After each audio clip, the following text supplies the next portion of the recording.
ಕ್ರಿಸ್ತೇಸುವಿನಲ್ಲಿ ಪ್ರೀತಿಯುಳ್ಳ ಸಹೋದರರೇ ಮತ್ತು ಸಹೋದರಿಯರೇ, ನಿಮ್ಮೆಲ್ಲರನ್ನ ಈ ಪವಿತ್ರ ಆರಾಧನೆಗೆ ಯೇಸು ಕ್ರಿಸ್ತನ ಪರಿಶುದ್ಧ ನಾಮದಲ್ಲಿ ಆದರದಿಂದ ಸ್ವಾಗತ ಮಾಡ್ತೇನೆ.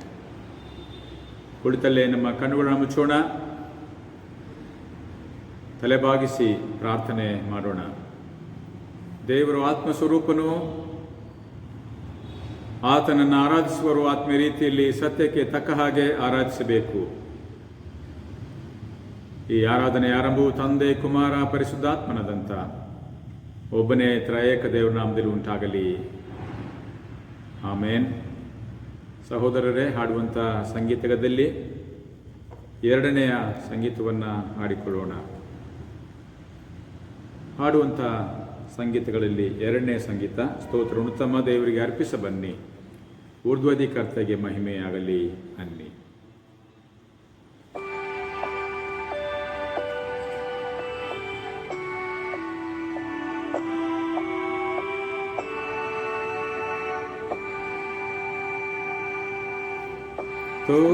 ಸ್ತೋತ್ರವನ್ನು ತಮ ದೇವರಿಗರ್ಪಿಸ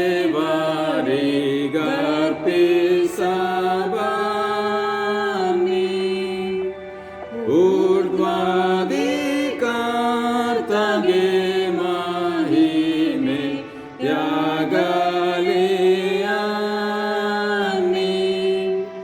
ಹರುಷದಿ ದೂತರ ಸಂಗದಲ್ಲಿ ಸ್ತೋತ್ರ ಸುಗಂಧವ ತನ್ನಿ. ಬೂದಿವಲೋಕಗಳ ತನ ಸ್ವಕೀಯ ರಾಜ್ಯ,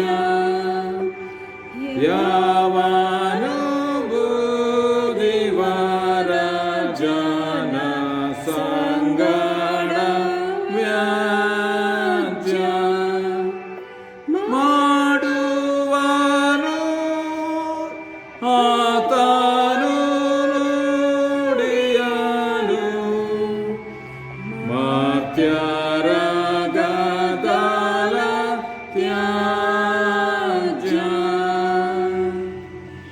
ಕ್ರಿಸ್ತನು ಕ್ರಯಕ್ಕೆ ಕೊಂಡ ಜನಾಂಗವಿದೇವೆ, ರಾಜನ ಚಿತ್ತಕ್ಕೆ ಒಪ್ಪಲಿದ ಸಾರ ಸೇವೆ. ಒಡೆಯನು ನಮಗೆ ಒಲೆಯನು, ಸುಖದೆ ಜೀವಿಸುತ್ತೇವೆ.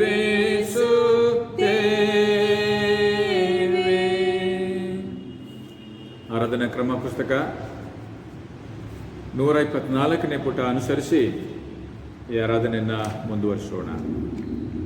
ಓದುವಾದಂಥ ದೇವರಾಧನಾ ಕ್ರಮ ಪುಸ್ತಕ ಪುಟ 124ನೇ ಪುಟ. ದೇವರನ್ನು ಆರಾಧನೆ ಮಾಡೋಣ. ಕರ್ತನು ತನ್ನ ಪರಿಶುದ್ಧ ಮಂದಿರದಲ್ಲಿದ್ದಾನೆ. ಭೂಲೋಕವೆಲ್ಲ ಆತನ ಮುಂದೆ ಮೌನವಾಗಿರಲಿ. ಆತನ ಸಾನ್ನಿಧ್ಯದಲ್ಲಿ ಮಾನ ಮಹಿಮೆಗಳು, ಆತನ ಪವಿತ್ರಾಲಯದಲ್ಲಿ ಬಲ ಸೌಂದರ್ಯಗಳು ಇರುತ್ತವೆ. ನಾನಂತೂ ನಿನ್ನ ಮಹಾಕೃಪೆಯನ್ನು ಹೊಂದಿದವನಾಗಿ ನಿನ್ನ ಮಂದಿರದೊಳಗೆ ಪ್ರವೇಶಿಸುವೆನು. ನಿನ್ನಲ್ಲಿಯೇ ಭಯಭಕ್ತಿಯುಳ್ಳವನಾಗಿ ನಿನ್ನ ಪರಿಶುದ್ಧಾಲಯದ ಕಡೆಗೆ ಅಡ್ಡ ಬೀಳುವೆನು. ಕರ್ತನು ನನಗೆ ಬೆಳಕು, ರಕ್ಷಕನೂ ಆಗಿದ್ದಾನೆ. ನಾನು ಯಾರಿಗೆ ಭಯಪಟ್ಟೇನು? ಕರ್ತನು ನನ್ನ ಪ್ರಾಣದ ಆಧಾರನು, ನಾನು ಯಾರಿಗೆ ಹೆದರೇನು? ಆತನು ನಮ್ಮ ಪಾಪಗಳಿಗೆ ಸರಿಯಾಗಿ ನಮ್ಮನ್ನು ಶಿಕ್ಷಿಸಲಿಲ್ಲ, ನಮ್ಮ ಅಪರಾಧಗಳಿಗೆ ತಕ್ಕಂತೆ ನಮ್ಮನ್ನು ದಂಡಿಸಲಿಲ್ಲ. ಭೂಮಿಯ ಮೇಲೆ ಆಕಾಶವು ಎಷ್ಟು ಉನ್ನತವೋ, ಆತನಲ್ಲಿ ಭಯಭಕ್ತಿಯುಳ್ಳವರ ಮೇಲೆ ಆತನ ಕೃಪೆಯು ಅಷ್ಟು ಅಪಾರವಾಗಿದೆ. ಕರ್ತನ ಮಹೋಪಕಾರಗಳಿಗೆ ಬದಲೇನು ಮಾಡಲಿ? ರಕ್ಷಣಾ ಪಾತ್ರೆಯನ್ನು ತೆಗೆದುಕೊಂಡು ಕರ್ತನ ನಾಮವನ್ನು ಪ್ರಖ್ಯಾತಿ ಪಡಿಸುವೆನು. ಕರ್ತನೇ, ನನ್ನ ಶರಣನೇ, ನನ್ನ ವಿಮೋಚಕನೇ, ನನ್ನ ಮಾತುಗಳು, ನನ್ನ ಹೃದಯದ ಧ್ಯಾನವು ನಿನಗೆ ಸಮರ್ಪಕವಾಗಿರಲಿ. ಆಮೇನ್. ಪ್ರಾರ್ಥನೆ ಮಾಡುವ. ಸರ್ವಶಕ್ತನಾದ ದೇವರೇ, ನಮ್ಮ ಪರಮ ತಂದೆಯೇ, ನಿನ್ನಲ್ಲಿಯೇ ನಮಗೆ ಮನಃಶಾಂತಿಯು ಸಮಾಧಾನವೂ ದೊರಕುತ್ತದೆ. ಈ ಆರಾಧನೆಯಲ್ಲಿ ಭಾಗವಹಿಸುತ್ತಿರುವಂಥ ನಿನ್ನ ಸದ್ಭಕ್ತರಾದಂಥ ನಮ್ಮೆಲ್ಲರ ಮೇಲೆ ನಿನ್ನ ಆತ್ಮನ ವರದಾನಗಳನ್ನು ಸುರಿಯ ಮಾಡು. ನಿನ್ನ ಆತ್ಮನ ವರಗಳಿಂದ ನಮ್ಮನ್ನು ಆಶೀರ್ವಾದ ಮಾಡು. ಈ ಪವಿತ್ರ ಧ್ಯಾನ ಸಮಯದಿಂದ ನಾವು ದಿವ್ಯ ಲಾಭ ಪಡೆದು ನವ ಚೈತನ್ಯವನ್ನು ಹೊಂದಿ ದೇವ, ನೀನು ನಮಗೆ ನೇಮಿಸಿದ ಕೆಲಸವನ್ನು ಮಾಡಿ ಮುಗಿಸಲು ಬಲಗೊಳ್ಳುವಂತೆ ನಮಗೆ ಸಹಾಯ ಮಾಡಬೇಕೆಂದು ನಮ್ಮ ಕರ್ತನಾದ ನಿನ್ನ ಮಗನಾದಂಥ ಯೇಸು ಕ್ರಿಸ್ತನ ಮುಖಾಂತರವಾಗಿ ನಿನ್ನನ್ನು ಅತಿ ವಿನಯವಾಗಿ ಬೇಡಿಕೊಳ್ಳುತ್ತೇವೆ. ಆಮೇನ್. ಪ್ರೀತಿಯುಳ್ಳ ಸಹೋದರರೇ ಮತ್ತು ಸಹೋದರಿಯರೇ, ಕ್ಷಣಕಾಲ ನಮ್ಮನ್ನು ಪರೀಕ್ಷೆ ಮಾಡಿಕೊಳ್ಳೋಣ. ದೇವರ ಪ್ರಸನ್ನತೆಯಲ್ಲಿ ನಾವಿದ್ದೇವೆ. ಕಳೆದ ವಾರದಲ್ಲಿ, ಕಳೆದ ದಿನಗಳಲ್ಲಿ ನಾವು ಮಾಡಿದಂಥ ಎಲ್ಲ ರೀತಿಯ ತಪ್ಪು ದೋಷಗಳನ್ನು ನಮ್ಮ ನೆನಪಿಗೆ ತಂದುಕೊಳ್ಳೋಣ.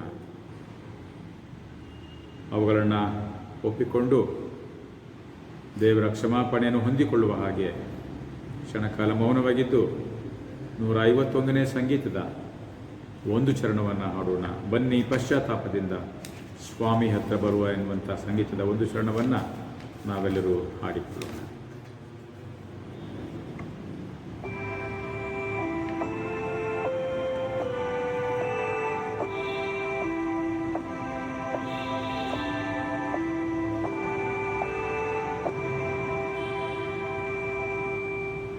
ಬನ್ನಿ ಪಶ್ಚಾತ್ತಾಪದಿಂದ ಸ್ವಾಮಿ ಹತ್ರ ಬರುವ, ಆತನಲ್ಲಿ ಕೃಪೆಯುಂಟು, ಆತ ಶಾಂತಿ ಕೊಡುವ. 127ನೇ ಪುಟ. ನಾವೆಲ್ಲರೂ ಮುಂದಣ ಪಾಪದ ಅರಿಕೆಯನ್ನು ಒಟ್ಟಾಗಿ ಅರಿಕೆ ಮಾಡೋಣ. 127ನೇ ಪುಟ. ನಾವು ಬಹಳ ತಪ್ಪು ಮಾಡಿ ಮನೋವಾಕಾಯಗಳಿಂದ ಪಾಪ ಮಾಡಿದೆವೆಂದು ತಂದೆ, ಕುಮಾರ, ಪವಿತ್ರಾತ್ಮನೆಂಬ ಸರ್ವಶಕ್ತನಾದ ದೇವರಿಗೆ ಅರಿಕೆ ಮಾಡುತ್ತೇವೆ. ಆದ ಕಾರಣ ನಮ್ಮ ಮೇಲೆ ದಯವಿಡುವಂತೆ ದೇವರನ್ನ ಪ್ರಾರ್ಥಿಸುತ್ತೇವೆ. ಸರ್ವಶಕ್ತನಾದ ದೇವರೇ, ನಮ್ಮ ಮೇಲೆ ಕರುಣೆ ಇಟ್ಟು ನಮ್ಮ ಪಾಪಗಳೆಲ್ಲ ಕ್ಷಮಿಸಿ ಎಲ್ಲ ಕೆಡುಕಿನಿಂದ ನಮ್ಮನ್ನು ಬಿಡಿಸು. ಎಲ್ಲ ಸದಾಚಾರದಲ್ಲಿ ನಮ್ಮನ್ನು ನೆಲೆಗೊಳಿಸಿ ಬಲಪಡಿಸಿ ನಿತ್ಯ ಜೀವದಲ್ಲಿ ಸೇರಿಸೆಂದು ನಮ್ಮ ಕರ್ತನಾದ ಯೇಸು ಕ್ರಿಸ್ತನ ಮುಖಾಂತರ ನಿನ್ನನ್ನು ಬೇಡಿಕೊಳ್ಳುತ್ತೇವೆ. ಆಮೇನ್.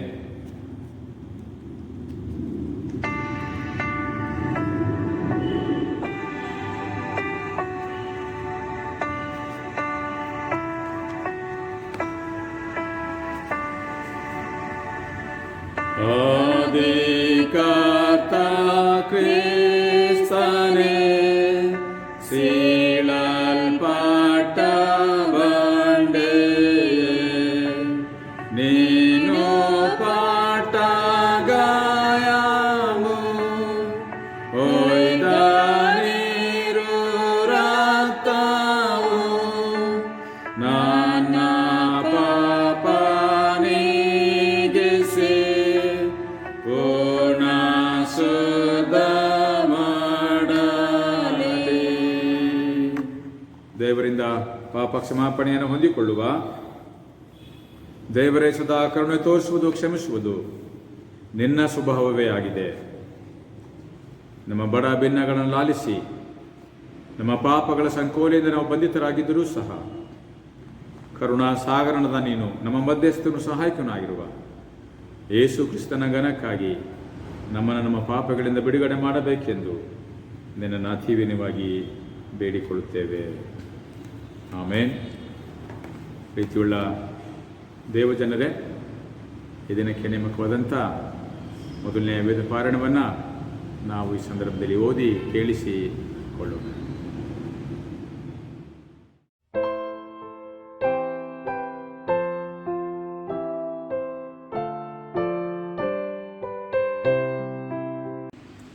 ಓದಲಿಕ್ಕೆ ನೇಮಕವಾಗಿರುವ ದೇವರ ವಾಕ್ಯದ ಭಾಗವು ಹಳ ಒಡಂಬಡಿಕೆಗಳಲ್ಲಿ ಜ್ಞಾನೋಕ್ತಿಗಳ ಪುಸ್ತಕ 8ನೇ ಅಧ್ಯಾಯ 1-12 ವಚನಗಳು. Proverbs chapter 8 verses from beginning to 12. ದೇವರ ವಾಕ್ಯವನ್ನು ಕೇಳೋಣ. ಜ್ಞಾನವೆಂಬಾಕೆಯು ಕರೆಯುತ್ತಾಳೆ, ವಿವೇಕವೆಂಬಾಕೆಯು ದನಿಗೈಯುತ್ತಾಳೆ. ಆಕೆಯು ರಾಜಮಾರ್ಗಗಳ ಅಗ್ರಸ್ಥಾನದಲ್ಲಿ, ದಾರಿಯ ಪಕ್ಕದಲ್ಲಿ, ನಡುಬೀದಿಯಲ್ಲಿ ನಿಂತುಕೊಳ್ಳುತ್ತಾಳೆ. ಪುರಪ್ರವೇಶದ ದ್ವಾರಗಳಲ್ಲಿ, ಬಾಗಿಲುಗಳೊಳಗೆ, ಜನ ಸೇರುವ ಸ್ಥಳದಲ್ಲಿ ಹೀಗೆ ಕೂಗುತ್ತಾಳೆ, ಮನುಷ್ಯರೇ, ನಿಮ್ಮನ್ನೇ ಕರೆಯುತ್ತೇನೆ, ಮಾನವರಿಗಾಗಿಯೇ ದನಿಗೈಯುತ್ತೇನೆ. ಮೂಢರೇ, ಜಾಣತನವನ್ನು ಕಲಿತುಕೊಳ್ಳಿರಿ, ಜ್ಞಾನಹೀನರೇ, ಬುದ್ಧಿಯನ್ನು ಗ್ರಹಿಸಿರಿ. ಕೇಳಿರಿ, ನಾನು ಶ್ರೇಷ್ಠವಾದ ಸಂಗತಿಗಳನ್ನು ಹೇಳುವೆನು, ಯಥಾರ್ಥಕ್ಕಾಗಿಯೇ ತುಟಿಗಳನ್ನು ತೆರೆಯುವೆನು. ನನ್ನ ಬಾಯಿ ಸತ್ಯವನ್ನೇ ಹಾಡುವುದು. ದುಷ್ಟತನವು ನನ್ನ ತುಟಿಗಳಿಗೆ ಅಸಹ್ಯವಾಗಿದೆ. ನನ್ನ ಮಾತುಗಳೆಲ್ಲ ನೀತಿಭರಿತವಾಗಿದೆ. ಅವುಗಳಲ್ಲಿ ಕಪಟವೂ ವಕ್ರತೆಯೂ ಇಲ್ಲ. ಅವೆಲ್ಲ ಗ್ರಹಿಕೆಯುಳ್ಳವನಿಗೆ ನ್ಯಾಯವಾಗಿಯೂ ತಿಳುವಳಿಕೆಯನ್ನು ಪಡೆದವರಿಗೆ ಯಥಾರ್ಥವಾಗಿಯೂ ತೋರುವವು. ನನ್ನ ಬೋಧನೆಯನ್ನು ಬೆಳ್ಳಿಗಿಂತಲೂ ಜ್ಞಾನೋಪದೇಶವನ್ನು ಅಪರಂಜಿಗಿಂತಲೂ ಉತ್ತಮವೆಂದು ಹೊಂದಿಕೊಳ್ಳಿರಿ. ಜ್ಞಾನವು ಅವಳಕ್ಕಿಂತಲೂ ಶ್ರೇಷ್ಠ. ಇಷ್ಟ ವಸ್ತುಗಳೆಲ್ಲ ಅದಕ್ಕೆ ಸಮವಲ್ಲ. ಜ್ಞಾನವೆಂಬ ನನಗೆ ಜಾಣ್ಮೆಯೇ ನಿವಾಸ, ಯುಕ್ತಿಗಳ ತಿಳುವಳಿಕೆಯನ್ನು ಹೊಂದಿದ್ದೇನೆ ಎಂಬುವಂಥದ್ದೇ. ದೇವರೇ ನಿನಗೆ ಸ್ತೋತ್ರವಾಗಲಿ. ಹಾಗೆ ದಿನಕ್ಕೆ ನೇಮಕವಾದಂಥ 2ನೇ ವೇದ ಪಾರಣವನ್ನು ಸಹ ಹಾಗೆ ನಾವು ಓದಿ ಕೇಳಿಸಿಕೊಳ್ಳೋಣ.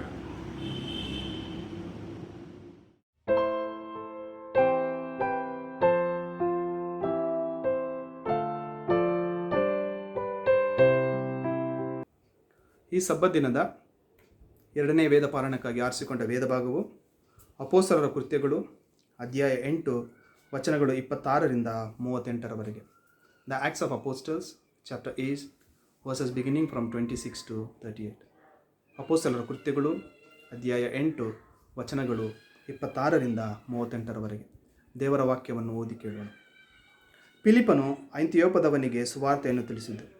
ಅಷ್ಟರಲ್ಲಿ ಕರ್ತನ ದೂತನು ಫಿಲಿಪ್ಪನಿಗೆ, ನೀನು ಎದ್ದು ದಕ್ಷಿಣ ಕಡೆಗೆ ಯೆರೂಸಲೇಮಿನಿಂದ ಗಾಜಕ್ಕೆ ಹೋಗುವ ದಾರಿಯಲ್ಲಿ ಹೋಗು, ಅದು ಅಡವಿ ಎಂದು ಹೇಳಿದನು.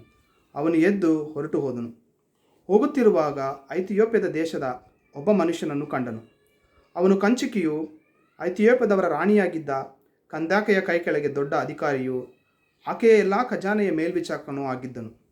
ಅವನು ದೇವರಾಧನೆಗೋಸ್ಕರ ಯೆರೂಸಲೇಮಿಗೆ ಬಂದು ತಿರುಗಿ ಹೋಗುತ್ತಿರುವಾಗ ತನ್ನ ರಥದಲ್ಲಿ ಕೂತುಕೊಂಡು ಯೆಶಾಯ ಪ್ರವಾದಿಯ ಗ್ರಂಥವನ್ನು ಓದುತ್ತಿದ್ದನು. ದೇವರಾತ್ಮನು ಫಿಲಿಪ್ಪನಿಗೆ, ನೀನು ಆ ರಥದ ಹತ್ತಿರ ಹೋಗಿ ಅದರ ಸಂಗಡಲೇ ನಡೆ ಎಂದು ಹೇಳಿದನು. ಫಿಲಿಪ್ಪನು ಓಡಿ ಹೋಗಿ ಆ ಮನುಷ್ಯನು ಯೆಶಾಯ ಪ್ರವಾದಿಯ ಗ್ರಂಥವನ್ನು ಓದುತ್ತಿರುವುದನ್ನು ಕೇಳಿ, ಎಲೈ, ನೀನು ಓದುವುದು ನಿನಗೆ ತಿಳಿಯುತ್ತದೋ ಅನ್ನಲು ಅವನು, ಯಾರಾದರೂ ನನಗೆ ಅರ್ಥ ತಿಳಿಸಿಕೊಟ್ಟ ಹೊರತು ಅದು ನನಗೆ ಹೇಗೆ ತಿಳಿದೀತು ಎಂದು ಹೇಳಿ, ನೀನು ರಥವನ್ನು ಹತ್ತಿ ನನ್ನ ಬಳಿಯಲ್ಲಿ ಕೂತುಕೋ ಎಂಬುದಾಗಿ ಫಿಲಿಪ್ಪನನ್ನು ಕೇಳಿಕೊಂಡನು. ಅವನು ಓದುತ್ತಿದ್ದ ಶಾಸ್ತ್ರವಚನವು ಯಾವುದೆಂದರೆ, ವಧ್ಯಸ್ಥಾನಕ್ಕೆ ಒಯ್ಯಲ್ಪಡುವ ಕುರಿಯಂತೆ ಆತನು ಒಯ್ಯಲ್ಪಟ್ಟನು. ಕುರಿಮರಿಯು ಉಣ್ಣೆ ಕತ್ತರಿಸುವವನ ಮುಂದೆ ಮೌನವಾಗಿರುವಂತೆ ಆತನು ಬಾಯಿ ತೆರೆಯಲೇ ಇಲ್ಲ. ಆತನಿಗುಂಟಾದ ದೀನಾವಸ್ಥೆಯಲ್ಲಿ ನ್ಯಾಯವು ಇಲ್ಲದೆ ಹೋಯಿತು. ಆತನ ಸಕಾಲದವರನ್ನು ಹೇಳತಕ್ಕದ್ದೇನು? ಆತನ ಜೀವವನ್ನು ಭೂಮಿಯ ಮೇಲಿನಿಂದ ತೆಗೆದು ಬಿಟ್ಟರಲ್ಲ ಎಂಬುದೇ. ಕಂಚುಕಿಯು ಈ ವಚನವನ್ನು ಕುರಿತು, ಪ್ರವಾದಿಯು ಇದನ್ನು ಯಾರ ವಿಷಯದಲ್ಲಿ ಹೇಳಿದ್ದಾನೆ? ತನ್ನ ವಿಷಯದಲ್ಲಿಯೋ ಮತ್ತೊಬ್ಬನ ವಿಷಯದಲ್ಲಿಯೋ? ದಯಮಾಡಿ ಹೇಳಬೇಕು ಎಂದು ಫಿಲಿಪ್ಪನನ್ನು ಕೇಳಲು, ಫಿಲಿಪ್ಪನು ಉಪದೇಶಿಸುವುದಕ್ಕೆ ತೊಡಗಿ ಅದೇ ವಚನವನ್ನು ಆಧಾರ ಮಾಡಿಕೊಂಡು ಅವನಿಗೆ ಯೇಸುವಿನ ವಿಷಯವಾದ ಸುವಾರ್ತೆಯನ್ನು ತಿಳಿಸಿದನು. ಅವರು ದಾರಿಯಲ್ಲಿ ಹೋಗುತ್ತಿರುವಾಗ ನೀರಿನ ಬಳಿಗೆ ಬಂದರು. ಕಂಚುಕಿಯು, ಅಗೋ ನೀರು, ನನಗೆ ದೀಕ್ಷಾಸ್ನಾನವಾದುವುದಕ್ಕೆ ಅಡ್ಡಿ ಏನು ಎಂದು ಹೇಳಿ ರಥವನ್ನು ನಿಲ್ಲಿಸು ಎಂದು ಅಪ್ಪಣೆ ಕೊಟ್ಟನು. ಫಿಲಿಪ್ಪನು ಕಂಚುಕಿಯು ಇಬ್ಬರು ನೀರಿನೊಳಗೆ ಇಳಿದರು ಎಂಬುವಂಥದ್ದೇ. ದೇವರೇ ನಿನಗೆ ಸ್ತೋತ್ರವಾಗಲಿ. ದೇವರೇ ನಿನಗೆ ಸ್ತೋತ್ರವಾಗಲಿ.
ಈ ದಿನಕ್ಕೆ ನೇಮಕವಾದಂಥ ಸುವಾರ್ಥ ವೇದ ಪಾರಣವನ್ನು ಹಾಗೆ ನಾವು ಓದಿ ಕೇಳಿಸಿಕೊಳ್ಳೋಣ.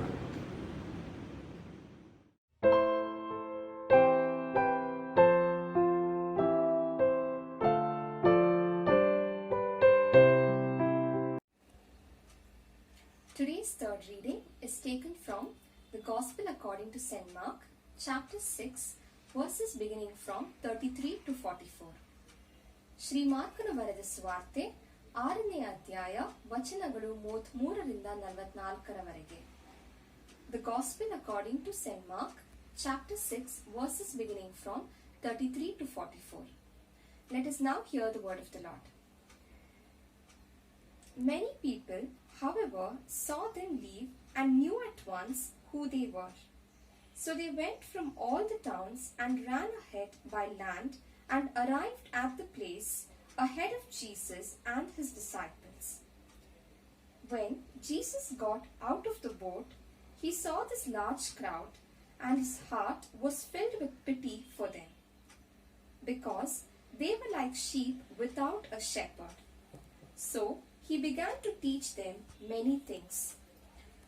When it was getting late, his disciples came to him and said, "It is already very late, and this is a lonely place.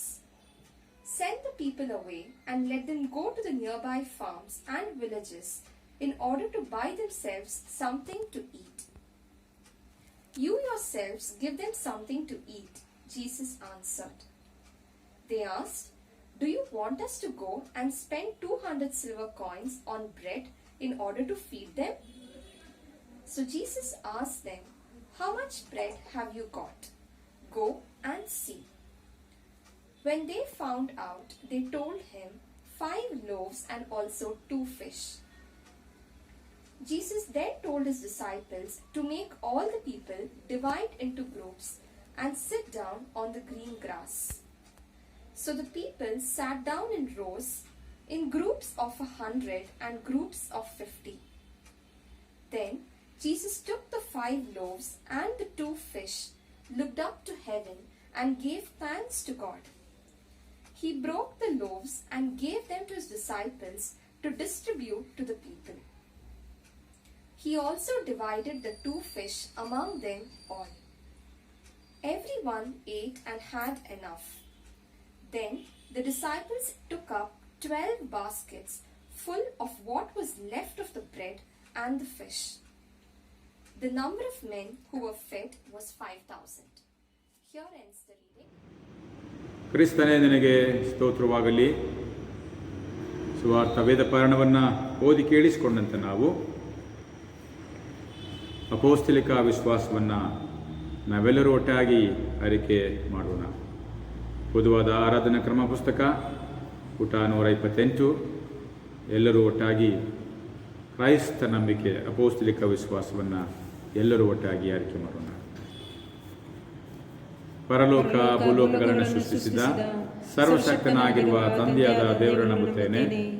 ಆತನೇಕ ಕುಮಾರನಾಗಿರುವ ನಮ್ಮ ಪ್ರಭುವಾದ ಯೇಸು ಕ್ರಿಸ್ತನ ನಂಬುತ್ತೇನೆ. ಈತನು ಪರಿಶುದ್ಧಾತ್ಮನಿಂದ ಕನ್ಯಾಮರಿಯಳ ಗರ್ಭದಲ್ಲಿ ಧರಿಸಲ್ಪಟ್ಟು ಆಕೆಯಲ್ಲಿ ಹುಟ್ಟಿ ಪೊಂತಿ ಪಿಲಾತನ ಅಧಿಪತ್ಯದಲ್ಲಿ ಶ್ರಮ ಹೊಂದಿ ಶಿಲುಬೆಗೆ ಜಡಿಯಲ್ಪಟ್ಟು ಸತ್ತು ಹೂಣಲ್ಪಟ್ಟು ಪಾತಾಳಕ್ಕೆ ಇಳಿದು 3ನೇ ದಿವಸದಲ್ಲಿ ಸತ್ತೊಳದಿಂದ ಎದ್ದು ಪರಲೋಕಕ್ಕೆ ಏರಿ ಹೋಗಿ ಸರ್ವಶಕ್ತನಾಗಿರುವ ತಂದೆಯಾದ ದೇವರ ಬಲಪಾಶದಲ್ಲಿ ಕುಳಿತುಕೊಂಡಿರ್ತಾನೆ. ಈತನು ಅಲ್ಲಿಂದ ಬಂದು ಬದುಕಿರುವವರಿಗೂ ಸತ್ತವರಿಗೂ ನ್ಯಾಯ ತೀರಿಸುವನು ಎಂಬುದನ್ನು ನಂಬುತ್ತೇನೆ. ನಾನು ಪರಿಶುದ್ಧಾತ್ಮನ ನಂಬುತ್ತೇನೆ. ಒಂದೇ ಪರಿಶುದ್ಧ ಕ್ರೈಸ್ತ ಸಭೆಯು, ಭಕ್ತರ ಅನುಮತಿಯು, ಪಾಪದ ಪರಿಹಾರವು, ದೇಹದ ಪುನರುತ್ಥಾನವು, ನಿತ್ಯ ಜೀವವು ಉಂಟೆಂಬುದನ್ನು ನಂಬುತ್ತೇನೆ. ಆಮೇನ್. ಕರ್ತನಲ್ಲಿ ಪ್ರೀತಿಯುಳ್ಳ ದೇವಜನರೇ, ಆರಾಧನೆಯಲ್ಲಿ ಭಾಗವಹಿಸುತ್ತಿರುವಂಥ ನಿಮ್ಮೆಲ್ಲರಿಗೆ ನಾನು ಯೇಸು ಕ್ರಿಸ್ತನ ಪರಿಶುದ್ಧ ನಾಮದಲ್ಲಿ ಮತ್ತೊಂದು ಆವರ್ತಿ ಪ್ರೀತಿಯಿಂದ ಸ್ವಾಗತ ಮಾಡ್ತೇನೆ.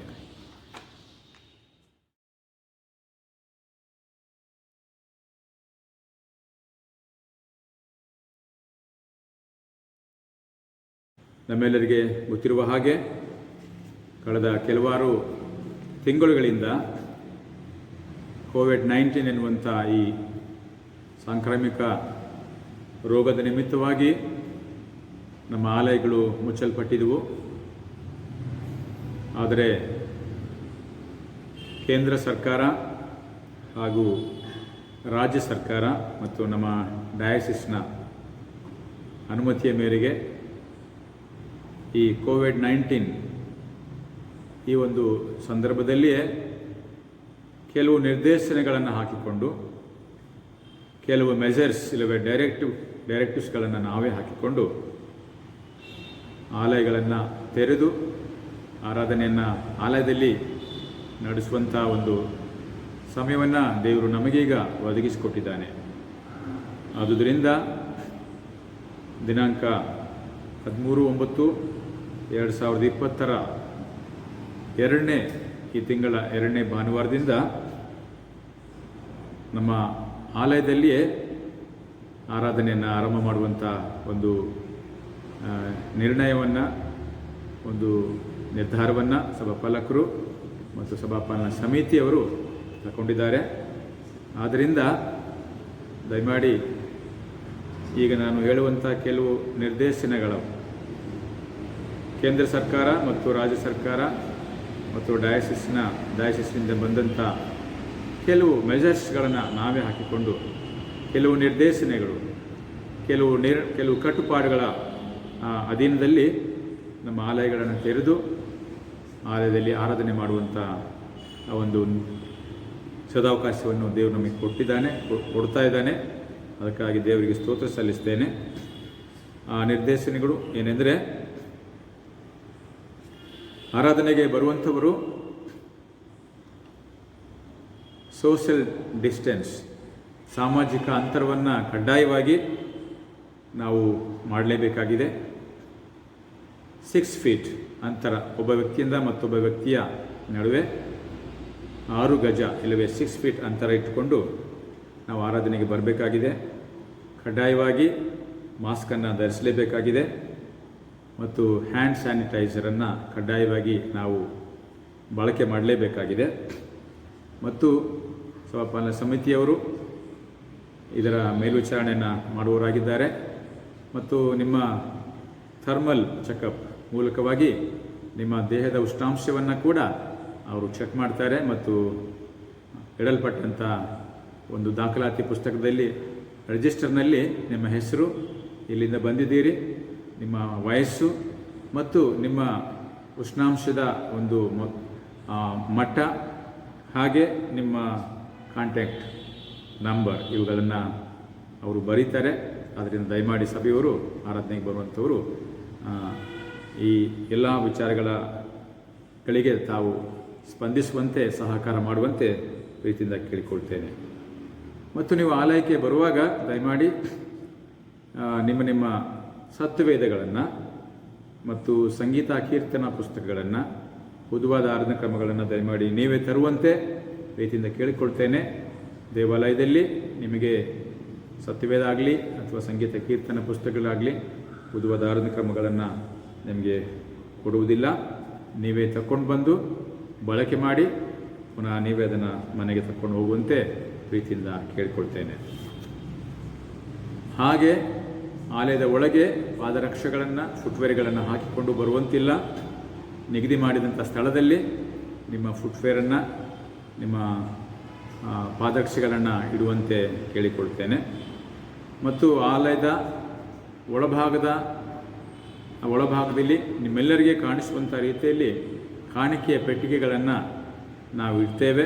ಆರಾಧನೆಯ ಕೊನೆಯ ಭಾಗದಲ್ಲಿ ನೀವು ಅಂತ್ಯಾಶೀರ್ವಾದ ಪಡ್ಕೊಂಡು ಆಲಯದ ಹೊರಗೆ ಹೋಗುವಾಗ ದಯಮಾಡಿ ಸುರಕ್ಷಿತವಾಗಿ ಆ ಒಂದು ಕಾಣಿಕೆಯ ಡಬ್ಬದಲ್ಲಿ ನಿಮ್ಮ ಕಾಣಿಕೆಯನ್ನು ನೀವು ಹಾಕುವಂತೆ ಪ್ರೀತಿಯಿಂದ ಕೇಳಿಕೊಳ್ತೇನೆ. ಯಾವ ಕಾರಣಕ್ಕಾದರೂ ಕೂಡ ಆಲಯದ ಒಳಭಾಗದಲ್ಲಿ ಅಥವಾ ಹೊರಭಾಗದಲ್ಲಿ ನೀವು ಹಸ್ತಲಾಗನ ಇಲ್ಲವೇ ಹ್ಯಾಂಡ್ ಶೇಕಿಂಗನ್ನು ಮಾಡುವಂತಿಲ್ಲ. ಯಾರೊಂದಿಗೆ ಕೂಡ ಯಾವುದೇ ರೀತಿಯಲ್ಲಿ ಫಿಸಿಕಲ್ ಕಾಂಟ್ಯಾಕ್ಟನ್ನು ಮಾಡುವಂತಿಲ್ಲ. ಮತ್ತು ಕಾಫಿ ಆಗಲಿ, ಬಿಸ್ಕೆಟ್ ಆಗಲಿ ಅಥವಾ ಯಾವುದೇ ತಿಂಡಿ ಪದಾರ್ಥಗಳನ್ನು ಈ ಕೆಲವಾರು ತಿಂಗಳುಗಳವರೆಗೆ ಆಲಯದಲ್ಲಿ ಆರಾಧನೆಗೆ ಬಂದಂಥವರಿಗೆ ನೀಡುವುದಿಲ್ಲ. ದಯಮಾಡಿ ಸಹಕರಿಸಬೇಕಾಗಿ ಕೇಳಿಕೊಳ್ತೇನೆ. ಮತ್ತು ಆಲಯಕ್ಕೆ ಬರುವಂಥವರು ಆರೋಗ್ಯವಾಗಿರುವಂಥ 65 ವರ್ಷ ಮೇಲ್ಪಟ್ಟವರು ದಯಮಾಡಿ ನೀವು ಮನೆಯಲ್ಲೇ ಇದ್ದು ಆರಾಧನೆಯಲ್ಲಿ ಭಾಗವಹಿಸುವಂತೆ ನಾನು ಪ್ರೀತಿಯಿಂದ ಕೇಳ್ಕೊಳ್ತೇನೆ. ಹಾಗೆ 10 ವರ್ಷದ ಕೆಳಗಿರುವಂಥ ಮಕ್ಕಳು ಕೂಡ ದಯಮಾಡಿ ಆರಾಧನೆಗೆ ಕರೆದುಕೊಂಡು ಬರಬಾರ್ದು ಅಂತ ಕೂಡ ಕೇಳ್ಕೊಳ್ತೇನೆ. ಹಾಗೆ ಗರ್ಭಿಣಿ ಸ್ತ್ರೀಯರು ಅಥವಾ ಬೇರೆ ಬೇರೆ ಕಾಯಿಲೆಗಳಿಂದ ನರಳುವಂಥ ನಿಮ್ಮಲ್ಲಿ ಯಾರಾದರೂ ಇದ್ದದ್ದೇ ಆದರೆ ದಯಮಾಡಿ ನೀವು ಕೂಡ ಆಲಯದಲ್ಲಿ ನಡೆಯುವಂಥ ಆರಾಧನೆಯಲ್ಲಿ ಭಾಗವಹಿಸದೇ ಇರುವಂಥದ್ದು ಒಳ್ಳೆಯದು ಅಂತ ಸರ್ಕಾರದ ನಿರ್ದೇಶನ ಇದೆ. ಹಾಗೆ ಯಾರಾದರೂ ರೆಡ್ ಝೋನ್ ಇಲ್ಲವೇ ಸಾಂಕ್ರಾಮಿಕ ರೋಗ ಹೆಚ್ಚಿರುವಂಥ ಸ್ಥಳಗಳಿಂದ ಬರುವುದಾದರೆ ದಯಮಾಡಿ ಅಲ್ಲಿ ತಿಳಿಯಾಗುವವರೆಗೂ ನೀವು ಇಂಥ ಒಂದು ಆರಾಧನೆಯಲ್ಲಿ ಭಾಗವಹಿಸದೇ ಇರುವಂಥದ್ದು ಕೂಡ ಬಹಳ ಉತ್ತಮ ಅಂತ ನಾನು ತಿಳಿಸಲು ಇಷ್ಟಪಡ್ತೇನೆ. ಮತ್ತು ಆರಾಧನೆಯ ಮುಕ್ತಾಯ ಆದ ನಂತರ, ಆರಾಧನೆಯ ಆರಂಭ ಅಥವಾ ಆರಾಧನೆಯ ನಂತರ ಯಾವುದೇ ರೀತಿಯಲ್ಲಿ ಗುಂಪು ಕಟ್ಟಿ ಆಲಯದ ಒಳಗಾಗಲಿ ಅಥವಾ ಆಲಯದ ಹೊರಭಾಗದಲ್ಲಿ ಆಗಲಿ ನೀವು ನಿಂತ್ಕೊಂಡು ಹೆಚ್ಚು ಹೊತ್ತು ಮಾತಾಡುವ ಹಾಗಿಲ್ಲ. ದಯಮಾಡಿ ಆರಾಧನೆ ಆದ ನಂತರ ಆದಷ್ಟು ಬೇಗನೆ ನೀವು ಆಲಯವನ್ನು ಮತ್ತು ಆಲಯದ ಹೊರಾಂಗಣ ಒಂದು ಪ್ರದೇಶವನ್ನು ಬಿಟ್ಟು ನಿಮ್ಮ ಮನೆಗಳಿಗೆ ಸುರಕ್ಷಿತವಾಗಿ ನೀವು ತೆರಳುವಂತೆ ಪ್ರೀತಿಯಿಂದ ಕೇಳಿಕೊಳ್ತೇನೆ. ಹಾಗೆಯೇ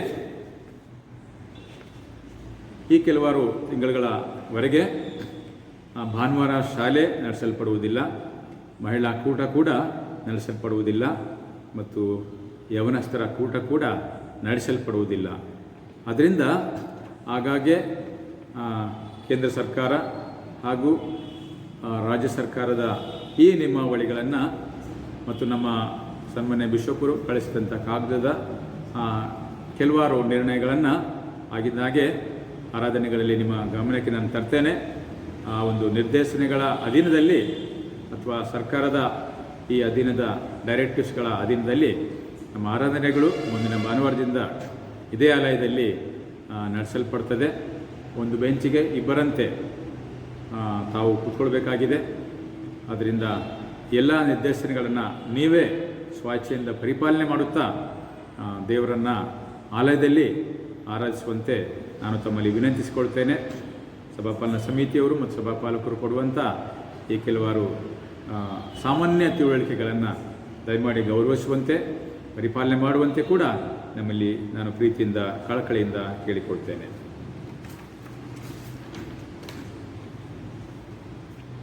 ಈ ವಾರದಲ್ಲಿ ತಮ್ಮ ಜನ್ಮದಿವಸ ಹಾಗೂ ಮದುವೆಯ ವಾರ್ಷಿಕೋತ್ಸವವನ್ನು ಆಚರಿಸುವಂಥ ಸಭೆಯ ಸದಸ್ಯರುಗಳ ಹೆಸರುಗಳು ಈ ಕೆಳಕಂಡಂತಿವೆ.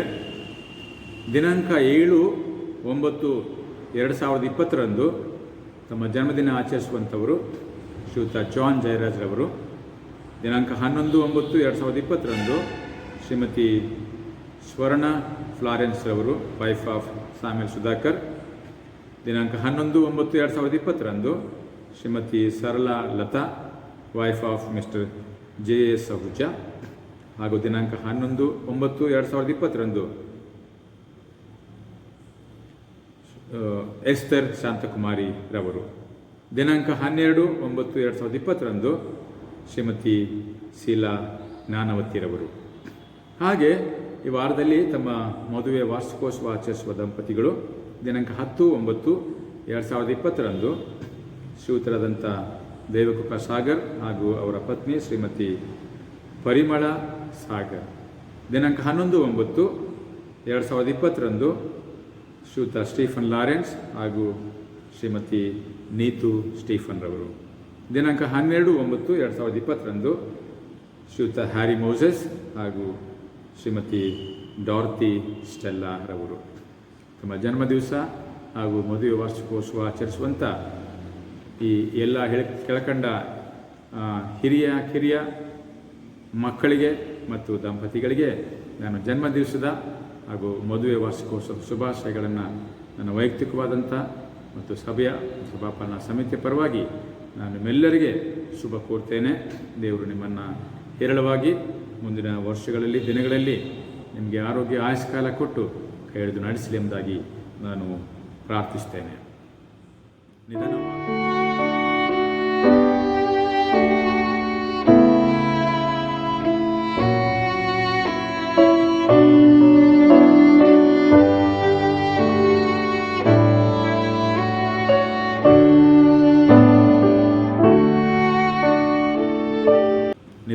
ವಾರ್ತೆ.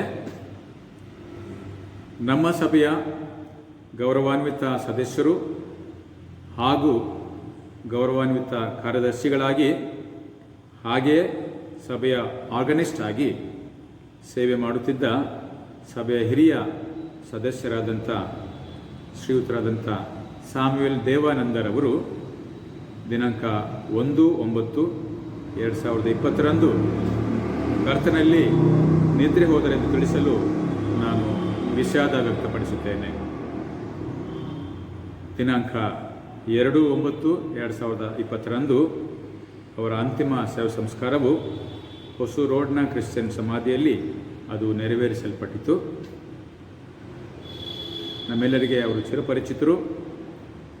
ಸಭೆಯ ಎಲ್ಲ ಕಾರ್ಯಕ್ರಮಗಳಲ್ಲಿ, ಆರಾಧನೆಗಳಲ್ಲಿ ಸಕ್ರಿಯವಾಗಿ ಭಾಗವಹಿಸುತ್ತಿದ್ದಂಥ ಸಾಮ್ಯುಯಲ್ ದೇವಾನಂದರವರು ಬಿಟ್ಟು ಹೋದಂಥ ಅವರ ಕುಟುಂಬ ಮತ್ತು ಪ್ರಿಯ ಮಕ್ಕಳು ಮತ್ತು ರಕ್ತ ಸಂಬಂಧಿಕರು ಇವರೆಲ್ಲರಿಗಾಗಿ ತಾವು ನಿಮ್ಮ ದೈನಂದಿನ ಪ್ರಾರ್ಥನೆಯಲ್ಲಿ ಅವರನ್ನು ಜ್ಞಾಪಕ ಮಾಡಿಕೊಳ್ಳುವಂತೆ, ಅವರಿಗೆ ಬೇಕಾದಂಥ ಆಧರಣೆ, ಧೈರ್ಯ, ಸಮಾಧಾನ, ನಿರೀಕ್ಷೆಯನ್ನು ದೇವರು ತಾನೇ ಅನುಗ್ರಹ ಮಾಡಿಕೊಡಲಿ ಅಂತ ತಾವು ಪ್ರಾರ್ಥಿಸುವಂತೆ ನಾನು ತಮ್ಮಲ್ಲಿ ಕಳಕಳಿಯಿಂದ ಕೇಳ್ಕೊಳ್ತೇನೆ.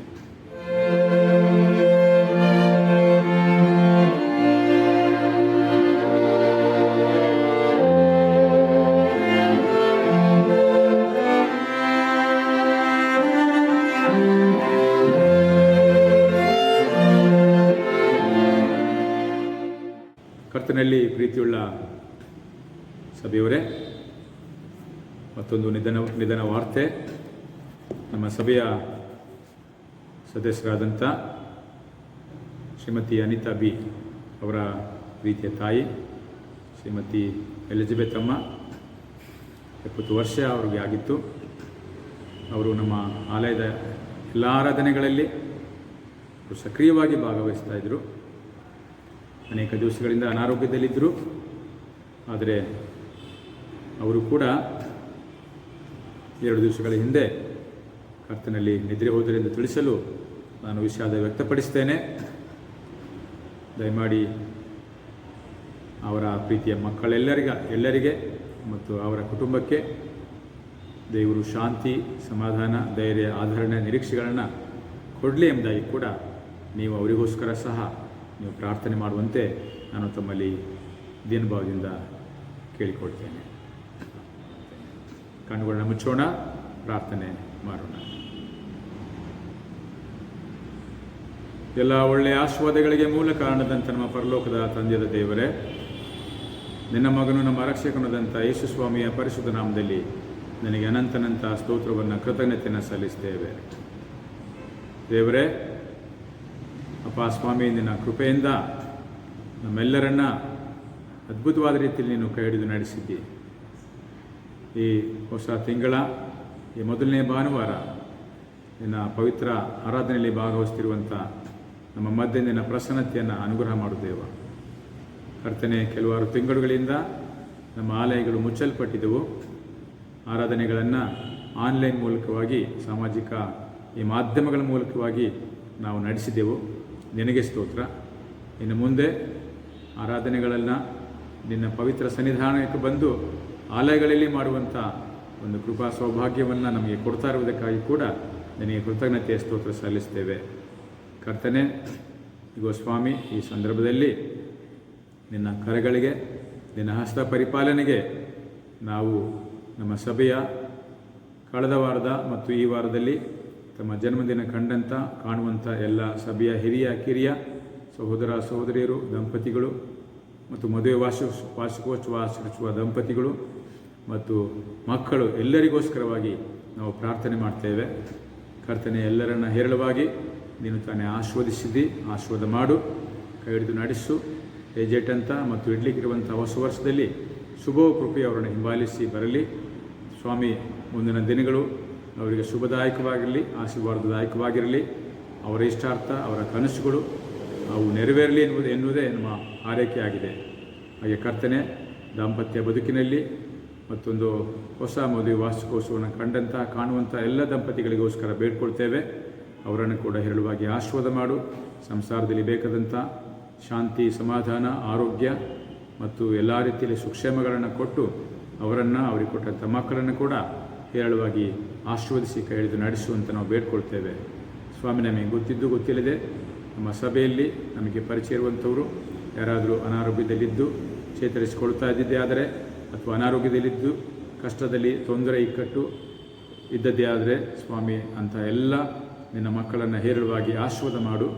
ಆರೋಗ್ಯಕ್ಕೆ ನಡೆಸು, ಸ್ವಸ್ಥತೆಗೆ ನಡೆಸು ಸ್ವಾಮಿ, ಶುಭಕ್ಕೆ ನಡೆಸೆಂದು ನಾವು ಬೇಡಿಕೊಳ್ತೇವೆ. ತಗೊಳ್ಳುವಂಥ ಆಹಾರ, ಸೇವಿಸುವಂಥ ಔಷಧಿಗಳನ್ನು ಕೂಡ ನೀನು ಮುಟ್ಟಿ ಗುಣಪಡಿಸೆಂದು ನಾವು ಅಂಗಲಾಚಿ ಪ್ರಾರ್ಥನೆ ಮಾಡಿ ಬೇಡಿಕೊಳ್ತೇವೆ. ಕರ್ತನೆ, ವಿಶೇಷವಾಗಿ ಕಳೆದ ದಿನಗಳಲ್ಲಿ ಸ್ವಾಮಿ ನಮ್ಮ ಆಲಯದ ಗೌರವ ಕಾರ್ಯದರ್ಶಿಗಳಾಗಿ ಸೇವೆ ಮಾಡುತ್ತಿದ್ದಂಥ ಮತ್ತು ಆಗನಿಷ್ಠಾಗಿ ಸಭೆಯ ಹಿರಿಯ ಸದಸ್ಯರಾಗಿ ಈ ಲೋಕದಲ್ಲಿ ಜೀವನ ಮಾಡಿದಂಥ ಗತಿಸಿದ ಸ್ವಾಮಿ ದೇವಾನಂದರವರಿಗಾಗಿ ನಾವು ಬೇಡ್ಕೊಳ್ತೇವೆ. ಸ್ವಾಮಿ, ಅವರನ್ನು ನೀನು ತಾನೇ ಈ ಲೋಕದಲ್ಲಿ 64 ವರ್ಷಗಳ ಕಾಲ ಆಶೀರ್ವಾದ ಮಾಡಿದ್ದಿ, ಕಾಪಾಡಿದ್ದಿ. ನಿನ್ನ ಬಳಕೆಗೆ ಬರುವ ಯೋಗ್ಯ ಪಾತ್ರೆಯಾಗಿ ಅವರನ್ನು ಉಪಯೋಗ ಮಾಡಿದ್ದಿ. ಅವರ ಹೊರತಲಾಂತಗಳ ಮೂಲಕವಾಗಿ, ಅವರಲ್ಲಿದ್ದ ಆಲಯದ ಅಭಿಮಾನದ ಮೂಲಕವಾಗಿ ಅವರ ಸೇವೆಯನ್ನು ನೀನು ಸಭೆಗೆ, ಸಮಾಜಕ್ಕೆ ಒದಗಿಸಿಕೊಟ್ಟಿದ್ದಿ. ನಿನಗೆ ಸ್ತೋತ್ರವಾಗಲಿ. ತಮ್ಮ ಆಯುಷ್ಕಾಲ ಮುಕ್ತಾಯವಾದ ನಂತರ ನೀನು ಕರೆದಾಗ ಅವರು ನಿನ್ನ ಕೈಗಳಿಗೆ ತನ್ನನ್ನು ಸಮರ್ಪಿಸಿಕೊಂಡಿದ್ದಾರೆ. ದೇವರೇ, ಅವರನ್ನು ನೀನು ಸ್ವೀಕಾರ ಮಾಡಿದ್ದಕ್ಕಾಗಿ ಸ್ತೋತ್ರ ಸಲ್ಲಿಸ್ತೇವೆ. ಅವರು ಬಿಟ್ಟು ಹೋದಂಥ ಪ್ರೀತಿಯ ಪತ್ನಿ ಸ್ವಾಮಿ, ಅವರಿಗೋಸ್ಕರ ಮತ್ತು ಪ್ರಿಯ ಮತ್ತು ಮಕ್ಕಳು, ಅವರ ಸಂಸಾರಗಳಿಗೋಸ್ಕರವಾಗಿ ಮತ್ತು ರಕ್ತ ಸಂಬಂಧಿಕರಿಗೋಸ್ಕರವಾಗಿ ನಾವು ವಿಶೇಷವಾಗಿ ಪ್ರಾರ್ಥನೆ ಮಾಡ್ತೇವೆ. ಆಶೀರ್ವಾದ ಮಾಡಿ ಸ್ವಾಮಿ, ನಿನ್ನ ಕೃಪೆಯಿಂದ ತುಂಬಿಸು.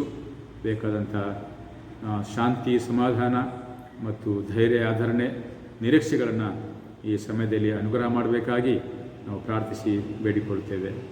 ಹಾಗೆ ಕರ್ತನೆ, ಅಪ್ಪ ಸ್ವಾಮಿ, ನಿನ್ನ ಮಹಾಕೃಪೆಯಿಂದ ಈ ಲೋಕದಲ್ಲಿ ಜೀವನ ಮಾಡ್ತಿರುವಂಥ ನಮ್ಮನ್ನು ಕೂಡ ಹೇರಳವಾಗಿ ಆಶೀರ್ವಾದ ಮಾಡು ಸ್ವಾಮಿ. ನಿನ್ನ ಶುಭ ಕೃಪೆಯು ನಮ್ಮನ್ನು ಯಾವಾಗಲೂ ಹಿಂಬಾಲಿಸಿ ಬರುವಂತಾಗಲಿ. ದೇವರೇ, ನಮ್ಮ ಸಭೆಗೆ ಬರುತ್ತಿದ್ದಂಥ ನಮ್ಮ ಸಭೆಯ ಸದಸ್ಯರಾದಂಥ ಶ್ರೀಮತಿ ಅನಿತಾ ಬಿ ರವರ ತಾಯಿ ಎಲಿಜಬೆತ್ ಪ್ರಿಯ ಅಮ್ಮನವರಿಗೋಸ್ಕರವಾಗಿ ನಾವು ಬೇಡ್ಕೊಳ್ತೇವೆ. ಕರ್ತನೆ, ಅವರು ಕೂಡ ನಿನ್ನ ಪವಿತ್ರ ಕೈಗಳಿಗೆ ತನ್ನ ಜೀವಾತ್ಮ, ಪ್ರಾಣ, ಶರೀರಗಳನ್ನ ಒಪ್ಪಿಸಿಕೊಟ್ಟಿದ್ದಾರೆ. ದೇವ, ಅವರಿಗೆ ಕೊಟ್ಟಂಥ 70 ವರ್ಷಗಳ ಸುದೀರ್ಘ ಆಯುಷ್ಕಾಲಕ್ಕಾಗಿ ಕೂಡ ಸ್ತೋತ್ರ ಸಲ್ಲಿಸ್ತೇವೆ. ಪ್ರಿಯ ತಾಯಿ, ನಮ್ಮ ಆರಾಧನೆಗಳಲ್ಲಿ ಭಾಗವಹಿಸಿ, ಎಲ್ಲ ಸಂತೋಷ ಕೂಟಗಳಲ್ಲಿ, ಎಲ್ಲ ಆರಾಧನೆಗಳಲ್ಲಿ ಭಾಗವಹಿಸುತ್ತಿದ್ದುದು ನಮಗೆ ತಿಳಿದ ವಿಚಾರ. ಕರ್ತನೆ, ಪ್ರಿಯ ತಾಯಿಯನ್ನು ಕೂಡ ನೀನು ನಿನ್ನ ಆ ಸ್ವರ್ಗದ ರಾಜ್ಯಕ್ಕೆ ಸ್ವೀಕಾರ ಮಾಡಿಕೊಂಡದಕ್ಕಾಗಿ ವಂದನೆ ಸಲ್ಲಿಸ್ತೇವೆ. ಕರ್ತನೆ, ಅವರು ಬಿಟ್ಟು ಹೋದಂಥ ಪ್ರಿಯ ಎಲ್ಲ ಮಕ್ಕಳನ್ನು ಮತ್ತು ಹಳೆಯಂದಿರನ್ನು, ಮೊಮ್ಮಕ್ಕಳನ್ನು ಕೂಡ ಹೇರಳವಾಗಿ ಆಶೀರ್ವಾದ ಮಾಡಿಎಂದು ನಾವು ಪ್ರಾರ್ಥಿಸ್ತೇವೆ. ದೇವ, ಕುಟುಂಬದ ಸಂಗಡ ಜೊತೆಗಿದ್ದು ಕಾಪಾಡು. ಬೇಕಾದಂಥ ಶಾಂತಿ, ಸಮಾಧಾನ, ಧೈರ್ಯ, ಆಧರಣೆ, ನಿರೀಕ್ಷೆಗಳನ್ನು ಕೂಡ ಆ ಪ್ರಿಯ ಕುಟುಂಬದ ಎಲ್ಲ ಮಕ್ಕಳಿಗೆ ಅನುಗ್ರಹ ಮಾಡಬೇಕಾಗಿ ನಾವು ಬೇಡ್ಕೊಳ್ತೇವೆ. ಮತ್ತೊಂದಾವರ್ತಿ ಸ್ವಾಮಿ, ನಮ್ಮ ಈ ಪ್ರಾರ್ಥನೆಯನ್ನು ನಿನ್ನ ಮಗನು, ನಮ್ಮ ರಕ್ಷಕನಾದಂಥ ಯೇಸು ಸ್ವಾಮಿಯವರ ಪರಿಶುದ್ಧ ನಾಮದಲ್ಲಿ ಸಮರ್ಪಿಸಿ, ದೀನಭಾವದಿಂದಲೂ ಭಕ್ತಿಯಿಂದಲೂ ಪ್ರಾರ್ಥಿಸಿ ಬೇಡಿದೇವ ಪರಲೋಕದ ತಂದೆಯೇ, ಆಮೇನ್. ದೇವರ ವಾಕ್ಯ ಸಂದೇಶವನ್ನು ಆಲಿಸುವ ಮುನ್ನ ಒಂದು ವಿಶೇಷ ಹಾಡನ್ನು ನಾವು ಆಲಿಸೋಣ. ಆ ವಿಶೇಷ ಹಾಡು ಹಾಡಿದ ನಂತರ ಈ ದಿನದ ವಾಕ್ಯ ಸಂದೇಶವನ್ನು ನಾವು ಕೇಳಿಸಿಕೊಳ್ಳೋಣ.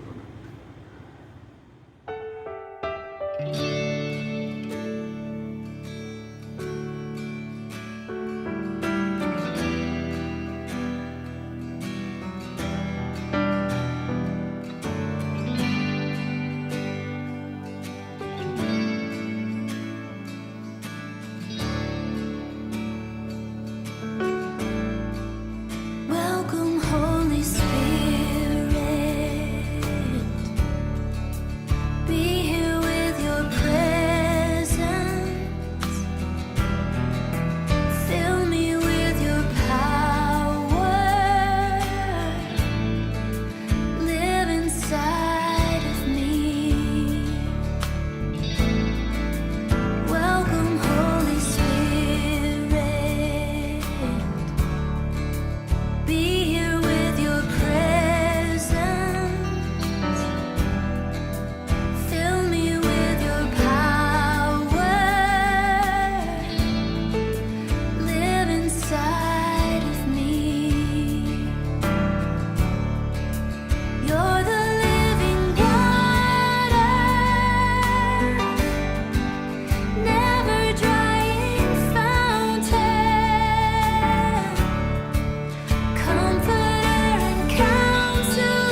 ಕ್ರಿಸ್ತೇಸುವಿನಲ್ಲಿ ಪ್ರೀತಿಯುಳ್ಳ ದೇವಜನರೇ, ನಿಮ್ಮೆಲ್ಲರನ್ನ ಯೇಸು ಕ್ರಿಸ್ತನ ಒಳ್ಳೆಯ ಬೋಧಕನಾದಂಥ ಯೇಸು ಕ್ರಿಸ್ತನ ಪರಿಶುದ್ಧ ನಾಮದಲ್ಲಿ ಪ್ರೀತಿಯಿಂದ ಈ ಧ್ಯಾನ ಸಮಯಕ್ಕೆ ಸ್ವಾಗತ ಮಾಡ್ತೇನೆ.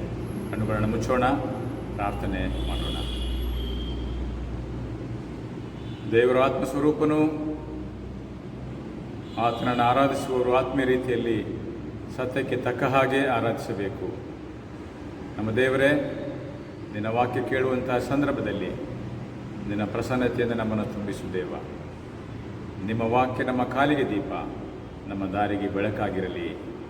ಆಮೇಲೆ ಪ್ರೀತಿಯುಳ್ಳ ಸಭೆಯವರೇ, ಈ ಭಾನುವಾರವನ್ನು ಶೈಕ್ಷಣಿಕ ಭಾನುವಾರ ಅಂತ ಕರೆಯುವುದುಂಟು. ಎಜುಕೇಷನ್ ಸಂಡೇ ಎಂಬುದಾಗಿ ಈ ಭಾನುವಾರವನ್ನು ಕರೆಯಲಾಗ್ತಾ ಇದೆ. ವಿದ್ಯಾಕ್ಷೇತ್ರದಲ್ಲಿ ಗಣನೀಯ ಸೇವೆ ಮಾಡುತ್ತಾ ಮತ್ತು ಮಾಡಿದಂಥ ಗುರುವೃಂದವನ್ನು ಈ ದಿನ ಜ್ಞಾಪಕ ಮಾಡಿಕೊಳ್ಳುವಂಥದ್ದು. ಒಬ್ಬ ವ್ಯಕ್ತಿ, ಒಂದು ಸಮಾಜ, ಒಂದು ಕುಟುಂಬ ಮತ್ತು ಒಂದು ದೇಶದ ಪ್ರಗತಿಯಲ್ಲಿನ ಅವರ ಕೊಡುಗೆಯನ್ನು ಈ ದಿನ ಜ್ಞಾಪಕ ಮಾಡಿಕೊಂಡು ಅವರಿಗೆ ಶುಭ ಕೋರುವಂಥದ್ದು, ದೇವರ ಆಶೀರ್ವಾದವನ್ನು ಬಯಸುವಂಥದ್ದು ಈ ದಿನದ ಮುಖ್ಯ ವಿಚಾರ ಆಗಿದೆ. ನಮ್ಮ ಧ್ಯಾನದ ವಿಚಾರ ಅದು teachers R agents of liberation ಎಂಬುದಾಗಿ. ಶಿಕ್ಷಕರು ಬಿಡುಗಡೆಗೆ ಇಲ್ಲವೇ ಅಭಿವೃದ್ಧಿಯ ಕಡೆಗೆ ನಡೆಸುವಂಥ ಸಾಧನವಾಗಿದ್ದಾರೆ ಎಂಬುದಾಗಿ. ಪ್ರಿಯರೇ, ಸೆಪ್ಟೆಂಬರ್ 5ನೇ ತಾರೀಖನ್ನು ನಾವು ಜ್ಞಾಪಕ ಮಾಡಿಕೊಳ್ಳುವಾಗ ಅದು ಅಂದು ನಮ್ಮ ದೇಶದ ರಾಷ್ಟ್ರದ ಅಧ್ಯಕ್ಷರಾಗಿ ಸೇವೆ ಮಾಡಿದಂಥ ಮತ್ತು ಒಳ್ಳೆಯ ಬೋಧಕರಾಗಿ ಸೇವೆ ಮಾಡಿದಂಥ ರಾಷ್ಟ್ರಪತಿಗಳಾಗಿದ್ದಂಥ ಡಾಕ್ಟರ್ ಸರ್ವೇಪಲ್ಲಿ ರಾಧಾಕೃಷ್ಣನ್ರವರನ್ನು ನಾವು ಸ್ಮರಣೆ ಮಾಡಿಕೊಳ್ಬೇಕು. ರಾಧಾಕೃಷ್ಣನ್ರವರು ಒಳ್ಳೆಯ ವಾಗ್ಮಿ, ಮೇಧಾವಿ, ಪಂಡಿತರು, ಒಳ್ಳೆಯ ಗುರುವಾಗಿ ಅವರು ದೇಶದ ಮತ್ತು ಸಮಾಜದ ಸೇವೆಯಲ್ಲಿ ತಮ್ಮನ್ನು ತೊಡಗಿಸಿಕೊಂಡಂಥವರು. ಅವರ ಜನ್ಮದಿನವನ್ನು ಈ ಸೆಪ್ಟೆಂಬರ್ 5ನೇ ತಾರೀಖನ್ನು ಅದನ್ನು ಮಾನ್ಯ ಮಾಡಿ ಅವರ ಹುಟ್ಟುಹಬ್ಬದ ನೆನಪಿಗಾಗಿ ಈ ಶಿಕ್ಷಕರ ದಿನಾಚರಣೆಯನ್ನು ಇಡೀ ದೇಶದಾದ್ಯಂತ ಅನೇಕ ವರ್ಷಗಳಿಂದ ನಮ್ಮ ರಾಷ್ಟ್ರದಲ್ಲಿ ಅದನ್ನು ಆಚರಣೆ ಮಾಡುತ್ತಾ ಬರಲಾಗ್ತಾ ಇದೆ. ಬೇರೆ ಈ ದಿನದ ವಾಕ್ಯಧ್ಯಾನ ಮಾಡುವ ಮುನ್ನ ಒಂದು ವಿಷಯವನ್ನು ನಾವು ಅರ್ಥ ಮಾಡಿಕೊಳ್ಬೇಕು. ಏನೆಂದರೆ, ಶಿಕ್ಷಣ ಅಂದರೆ what is the meaning of education? ಇದನ್ನು ತಿಳ್ಕೊಳ್ಳುವಂಥದ್ದು ಬಹಳ ಮುಖ್ಯ. ಶಿಕ್ಷಣ ಅಂದರೆ ಒಂದು ಅರ್ಥದಲ್ಲಿ ಮಗು ಇಲ್ಲವೇ ವ್ಯಕ್ತಿಯೊಬ್ಬನಲ್ಲಿ ಹುದುಗಿರುವಂಥ ಕೌಶಲ್ಯ, ವರಶಕ್ಯತೆಗಳನ್ನು ಹೊರತೆಗೆದು ಆ ವರಶಕ್ಯತೆ ಮತ್ತು ಶಕ್ತಿಯ ಸಮರ್ಪಕವಾದಂಥ ಸದ್ಬಳಕೆ ಮಾಡಿಕೊಳ್ಳುವಂಥ ಒಂದು ಪ್ರಕ್ರಿಯೆಯನ್ನು ಸಾಧಾರಣವಾಗಿ ಶಿಕ್ಷಣ ಅಂತ ಅರ್ಥ ಮಾಡಲಾಗಿದೆ. To draw out something from a child or a person is called education ಎಂಬುದಾಗಿ. ಮತ್ತೊಂದು ರೀತಿಯಲ್ಲಿ ಶಿಕ್ಷಣ ಅಂದರೆ ವ್ಯಕ್ತಿ ಇಲ್ಲವೇ ಮಗುವಿನಲ್ಲಿ ಹುದುಗಿರುವ ಶಕ್ತಿ, ವರತಲಾಂತು, ಕೌಶಲ್ಯ ಇವನ ಹೊರತೆಗೆದು ಆ ಮೂಲಕ ವ್ಯಕ್ತಿ, ಕುಟುಂಬ, ಸಮಾಜ, ದೇಶದ ಅಭಿವೃದ್ಧಿಯನ್ನು ಸಾಧಿಸುವಂಥ ಒಂದು ಪ್ರಕ್ರಿಯೆಯನ್ನು ಕೂಡ ವಿಶಾಲವಾಗಿ ಎಜುಕೇಷನ್ ಇಲ್ಲವೇ ಶಿಕ್ಷಣ ಅಂತ ಕರೆಯಲಾಗಿದೆ. ಈ ಶಿಕ್ಷಣದ ಈ ಒಂದು ಬೆಳಕಿನ ಹಿನ್ನೆಲೆಯಲ್ಲಿ ಈ ದಿನದ ದೇವರ ವಾಕ್ಯದ ಭಾಗಗಳನ್ನು ನಾವು ಕ್ಷಣಕಾಲ ಧ್ಯಾನ ಮಾಡೋಣ. ಹಳೆಯ ಒಡಂಬಡಿಕೆಯ ವಿಧಭಾಗ ಜ್ಞಾನೋಕ್ತಿಗಳು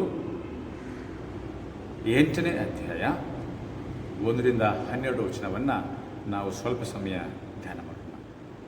ಪ್ರಿಯರೇ, ಈ ಹಳೆಯ ಒಡಂಬಡಿಕೆಯ ಈ ದಿನದ ಭಾಗದಲ್ಲಿ ಜ್ಞಾನಿಯಾದಂಥ ಸೊಲೊಮೋನನು ಒಬ್ಬ ಗುರುವಾಗಿ, ಒಬ್ಬ ಶಿಕ್ಷಕನಾಗಿ ಈ ದಿನ ನಮಗೆ ಕೊಡುವಂಥ ಕರೆ ಇಲ್ಲವೇ ಎಚ್ಚರಿಕೆ ಬಹಳ ಸುಂದರವಾಗಿ ಇಲ್ಲಿ ನಮೂದಿಸಲ್ಪಟ್ಟಿದೆ. ಆತನು ಹೇಳ್ತಾನೆ, ಸೊಲೊಮೋನ ಹೇಳ್ತಾನೆ ಈ ಭಾಗದಲ್ಲಿ, ಎಲೆ ಮನುಷ್ಯನೇ, ನೀನು ಮೊದಲು ದೇವರ ಜ್ಞಾನವನ್ನು ಸಂಪಾದಿಸು, ಅದಕ್ಕಾಗಿ ನೀನು ಹುಡುಕಾಟವನ್ನು ಮಾಡು. ವಿವೇಕಕ್ಕಾಗಿ ಹಾತೊರೆ. ದೈವಜ್ಞಾನ, ದೇವರ ಭಯದಿಂದ ಈ ಲೋಕದಲ್ಲಿ ಬದುಕುವುದನ್ನು ನೀನು ಕಲಿತುಕೋ ಅಂತ ಹೇಳಿ ಸೊಲೊಮೋನನು ಓದುಗರಿಗೆ ಆತನು ಎಚ್ಚರಿಕೆಯನ್ನು ಕೊಡ್ತಾನೆ. ಮಾತ್ರವಲ್ಲದೆ ಮುಂದುವರೆದು ಸೊಲೊಮೋನನು ಹೇಳ್ತಾನೆ, ಆತನು ನನ್ನ ಬೋಧನೆಯನ್ನು ಬೆಳ್ಳಿಗಿಂತಲೂ ನನ್ನ ಜ್ಞಾನೋಪದೇಶವನ್ನು ಅಪರಂಜಿಗಿಂತಲೂ ಉತ್ತಮವೆಂದು ನೀನು ಹೊಂದಿಕೋ, ಪಡಕೋ. ಯಾಕೆಂದರೆ ಜ್ಞಾನವು ಹವಳಕ್ಕಿಂತಲೂ ಶ್ರೇಷ್ಠ. ಹವಳ ಬಹಳ ಬೆಲೆ ಬಾಳುವಂಥ ಒಂದು ವಸ್ತು, ಅಷ್ಟು ಸುಲಭವಾಗಿ ಅದು ಸಿಕ್ಕುವಂಥದ್ದಲ್ಲ. ಆದ್ದರಿಂದ ಹವಳಕ್ಕಿಂತಲೂ ಜ್ಞಾನವು ಬಹಳ ಶ್ರೇಷ್ಠ. ಈ ಲೋಕದ ನಿನ್ನ ಇಷ್ಟ ವಸ್ತುಗಳು ಈ ಜ್ಞಾನದ ಮುಂದೆ ಸಮವಲ್ಲ. ನೀನು ಏನನ್ನ ಈ ಲೋಕದಲ್ಲಿ ಆಸೆ ಪಡ್ತೀಯೋ, ಯಾವ ವಸ್ತುಗಳಿಗಾಗಿ ಹಾತೊರಿತೀಯೋ ಅವುಗಳ ಮುಂದೆ ಜ್ಞಾನ ಬಹಳ ಶ್ರೇಷ್ಠ. ಇಲ್ಲವೇ ಜ್ಞಾನದ ಮುಂದೆ ಈ ಇಷ್ಟ ವಸ್ತುಗಳು ಸಮವಲ್ಲ ಅಂತ ಆತನು ನಮಗೆ ಕರೆ ನೀಡಿ ಆತನು ಹೇಳ್ತಾನೆ, ದಯಮಾಡಿ ನೀನು ಜ್ಞಾನವನ್ನು ನಿನ್ನ ನಿವಾಸವನ್ನಾಗಿ ಮಾಡಿಕೋ, ನಿನ್ನ ಮನೆಯನ್ನಾಗಿ ಮಾಡಿಕೋ, ನಿನ್ನ ವಾಸದ ಕುಟೀರವನ್ನಾಗಿ ಜ್ಞಾನವನ್ನೇ, ತಿಳುವಳಿಕೆಯನ್ನೇ, ವಿವೇಕವನ್ನೇ ಮಾಡಿಕೋ.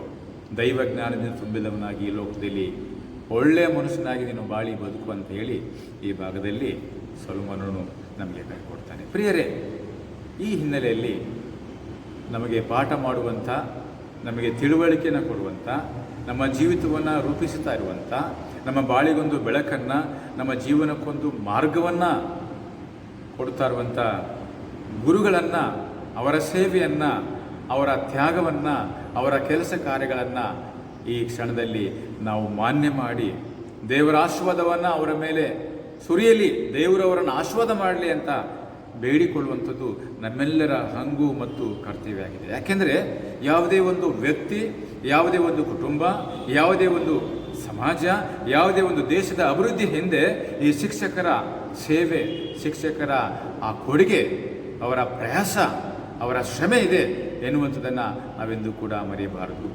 ಇದನ್ನು ಒಂದು ಕುಟುಂಬ, ಒಬ್ಬ ವ್ಯಕ್ತಿ ಉನ್ನತವಾದ ಸ್ಥಾನದಲ್ಲಿದ್ದಾನೆ, ಒಂದು ರಾಷ್ಟ್ರ ಪ್ರಪಂಚದಲ್ಲಿ ಬಹಳ ಉತ್ತಮವಾದಂಥ ಸ್ಥಾನದಲ್ಲಿದೆ ಅಂತ ನಾವು ಯೋಚನೆ ಮಾಡುವುದಾದರೆ ಅದಕ್ಕೆ ಕಾರಣ ಶಿಕ್ಷಕರ, ಇಲ್ಲವೇ ಆ ದೇಶ ಹೊಂದಿದ ಶಿಕ್ಷಣದ ಗುಣಮಟ್ಟ, ಆ ಶಿಕ್ಷಕರ ಪಾತ್ರ, ಅವರ ಸೇವೆ. ಇದನ್ನು ನಾವೆಂದೂ ಕೂಡ ಮರೆಯಬಾರದು. ಒಬ್ಬ ವ್ಯಕ್ತಿಗೆ ಗುರುಗಳು ವಿದ್ಯೆ ನೀಡಿ ಅವನ ಮುಂದಿನ ಬದುಕನ್ನು ರೂಪಿಸುವುದು ಮಾತ್ರವಲ್ಲ, ಆತನು ಸುಸಂಸ್ಕೃತನಾಗಿ ಒಳ್ಳೆಯ ಮೌಲ್ಯಾಧಾರಿತ ಜೀವನ ಸಾಗಿಸಲು ಶ್ರಮಿಸುವ ಈ ಶಿಕ್ಷಕರನ್ನು ನಾವು ಈ ದಿನ ಜ್ಞಾಪಕ ಮಾಡಿಕೊಳ್ಳುವಂಥದ್ದು, ಶ್ಲಾಘನೆ ಮಾಡುವಂಥದ್ದು, ದೇವರ ಆಶೀರ್ವಾದ ಅವರ ಮೇಲೆ ಇರಲಿ ಅಂತ ಪ್ರಾರ್ಥನೆ ಮಾಡುವಂಥದ್ದು ನಮ್ಮೆಲ್ಲರ ಹಂಗು ಮತ್ತು ಕರ್ತವ್ಯ ಆಗಿದೆ ಅಂತ ಹೇಳಿ ಈ ದಿನದ ಹಳೆ ಒಡಂಬಡಿಕೆ ವೇದ ಭಾಗ ನಮಗೆ ಕರೆ ಕೊಡ್ತದೆ. ಇನ್ನು ಮುಂದುವರೆದು ಅಪೊಸ್ತಲರ ಕೃತ್ಯಗಳು 8ನೇ ಅಧ್ಯಾಯ 26ರಿಂದ 38 ವಚನಗಳು. ಈ ಭಾಗದಲ್ಲಿ ಬರುವಂಥ ಒಂದು ಕೀ ವರ್ಡ್, ಬಹಳ ಮುಖ್ಯವಾದಂಥ ವಚನ, ಅದು 31. ಆ 31ನೇ ವಚನದಲ್ಲಿ ಹೀಗೆ ಬರೆದಿದೆ, ಎಲೇ ನೀನು ಓದುವುದು ನಿನಗೆ ತಿಳಿಯುತ್ತದೋ, ನೀನು ಓದುವಂಥದ್ದು ನಿನಗೆ ಅರ್ಥವಾಗುತ್ತದೋ ಎಂಬುದಾಗಿ. ಪ್ರಿಯರೇ, ಈ ದಿವಸ ಈ ಒಂದು ಅಪೊಸ್ತಲರ ಕೃತ್ಯವನ್ನು ಬರೆದಂಥ ಶ್ರೀ ಲೂಕನು ನಮ್ಮ ಮುಂದೆ ಒಂದು ಸಣ್ಣ ಘಟನೆಯನ್ನು ಆತ ನಮ್ಮ ಮುಂದೆ ಇಡ್ತಾ ಇದ್ದಾನೆ.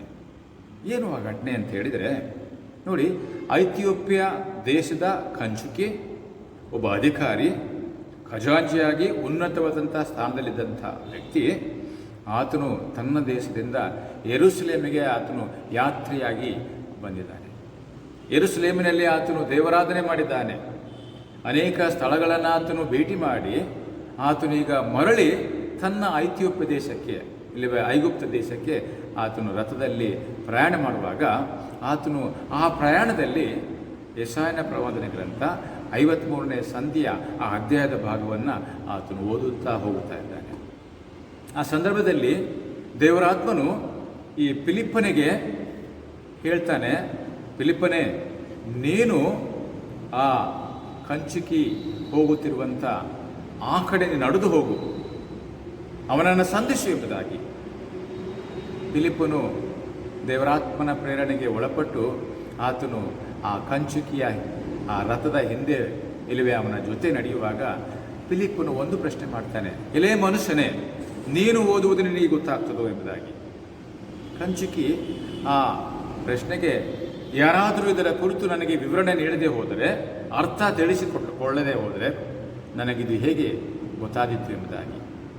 ಹೇಗೂ ಪ್ರಿಯರ ದೇವರಾತ್ಮನಿಂದ ಆ ಕಂಚುಕಿಯೊಡನೆ ಈ ಫಿಲಿಪ್ಪನು ಕೂಡ ರಥವನ್ನೇರಿ ಕುಳಿತುಕೊಂಡು ಅವರು ಪ್ರಯಾಣ ಮಾಡುವಾಗ ಯೆಶಾಯ ಪ್ರವಾದನ ಗ್ರಂಥ 53ನೇ ಸಂಧಿಯಲ್ಲಿ ಬರೆಯಲ್ಪಟ್ಟಂಥ ಯೇಸು ಕ್ರಿಸ್ತನ ಶ್ರಮ ಮರಣ ಎಲ್ಲವುಗಳನ್ನು ವಿವರವಾಗಿ ಆ ಗೂಢಾರ್ಥವನ್ನು ಮರ್ಮವನ್ನು ಯಾವಾಗ ಫಿಲಿಪ್ಪನು ಆ ಕಂಚುಕಿಗೆ ಬೋಧನೆ ಮಾಡಿದನೋ, ಅದರ ಅರ್ಥವನ್ನು ಬಿಚ್ಚಿಟ್ಟನೋ, ಆ ಕಂಚುಕಿಯ ಕಣ್ಣುಗಳು ತೆರೆಯಲ್ಪಟ್ಟವು.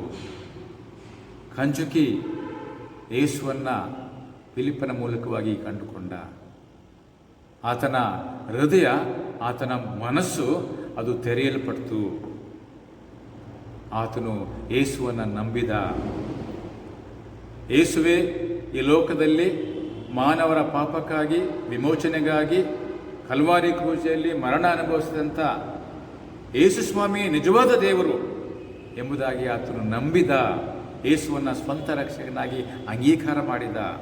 ದಾರಿಯಲ್ಲೇ ಪ್ರಯಾಣ ಮಾಡುವಾಗ ಈ ಕಂಚುಕಿ ಕೊಳದಲ್ಲಿಳಿದು ಫಿಲಿಪ್ಪನ ಮೂಲಕವಾಗಿ ಯೇಸುವನ್ನು ರಕ್ಷಕ ಒಡೆಯನೆಂದು ನಂಬಿ ಸ್ನಾನದೀಕ್ಷೆ ಮಾಡಿಕೊಂಡ ಅಂತ ನಾವು ನೋಡ್ತೇವೆ. ಪ್ರಿಯ ದೇವಜನರೇ, ಈ ದಿವಸಗಳಲ್ಲಿ ಹೇಗೆ ಗೂಢಾರ್ಥವನ್ನು ಮರ್ಮವನ್ನು ತಿಳಿಯಪಡಿಸಿ ಫಿಲಿಪ್ಪನು ಆ ಕಂಚುಕಿಗೆ ಕ್ರಿಸ್ತನನ್ನು ಪರಿಚಯ ಮಾಡಿಕೊಟ್ಟನೋ, ಅಂತಹ ಜವಾಬ್ದಾರಿ ಸ್ಥಾನದಲ್ಲಿ ಇದನ್ನು ಗುರುಗಳ ಪಾತ್ರ ಇದೆ. ಗುರುಗಳ ಕೆಲಸ ಕಾರ್ಯಗಳಿವೆ. ಗುರುಗಳ ಶಿಕ್ಷಕರ ಪಾತ್ರ ಇಂದು ಬಹಳ ಜವಾಬ್ದಾರಿಯಿಂದ ಕೂಡಿದ ಪಾತ್ರ ಮತ್ತು ಕೆಲಸ ಆಗಿದೆ.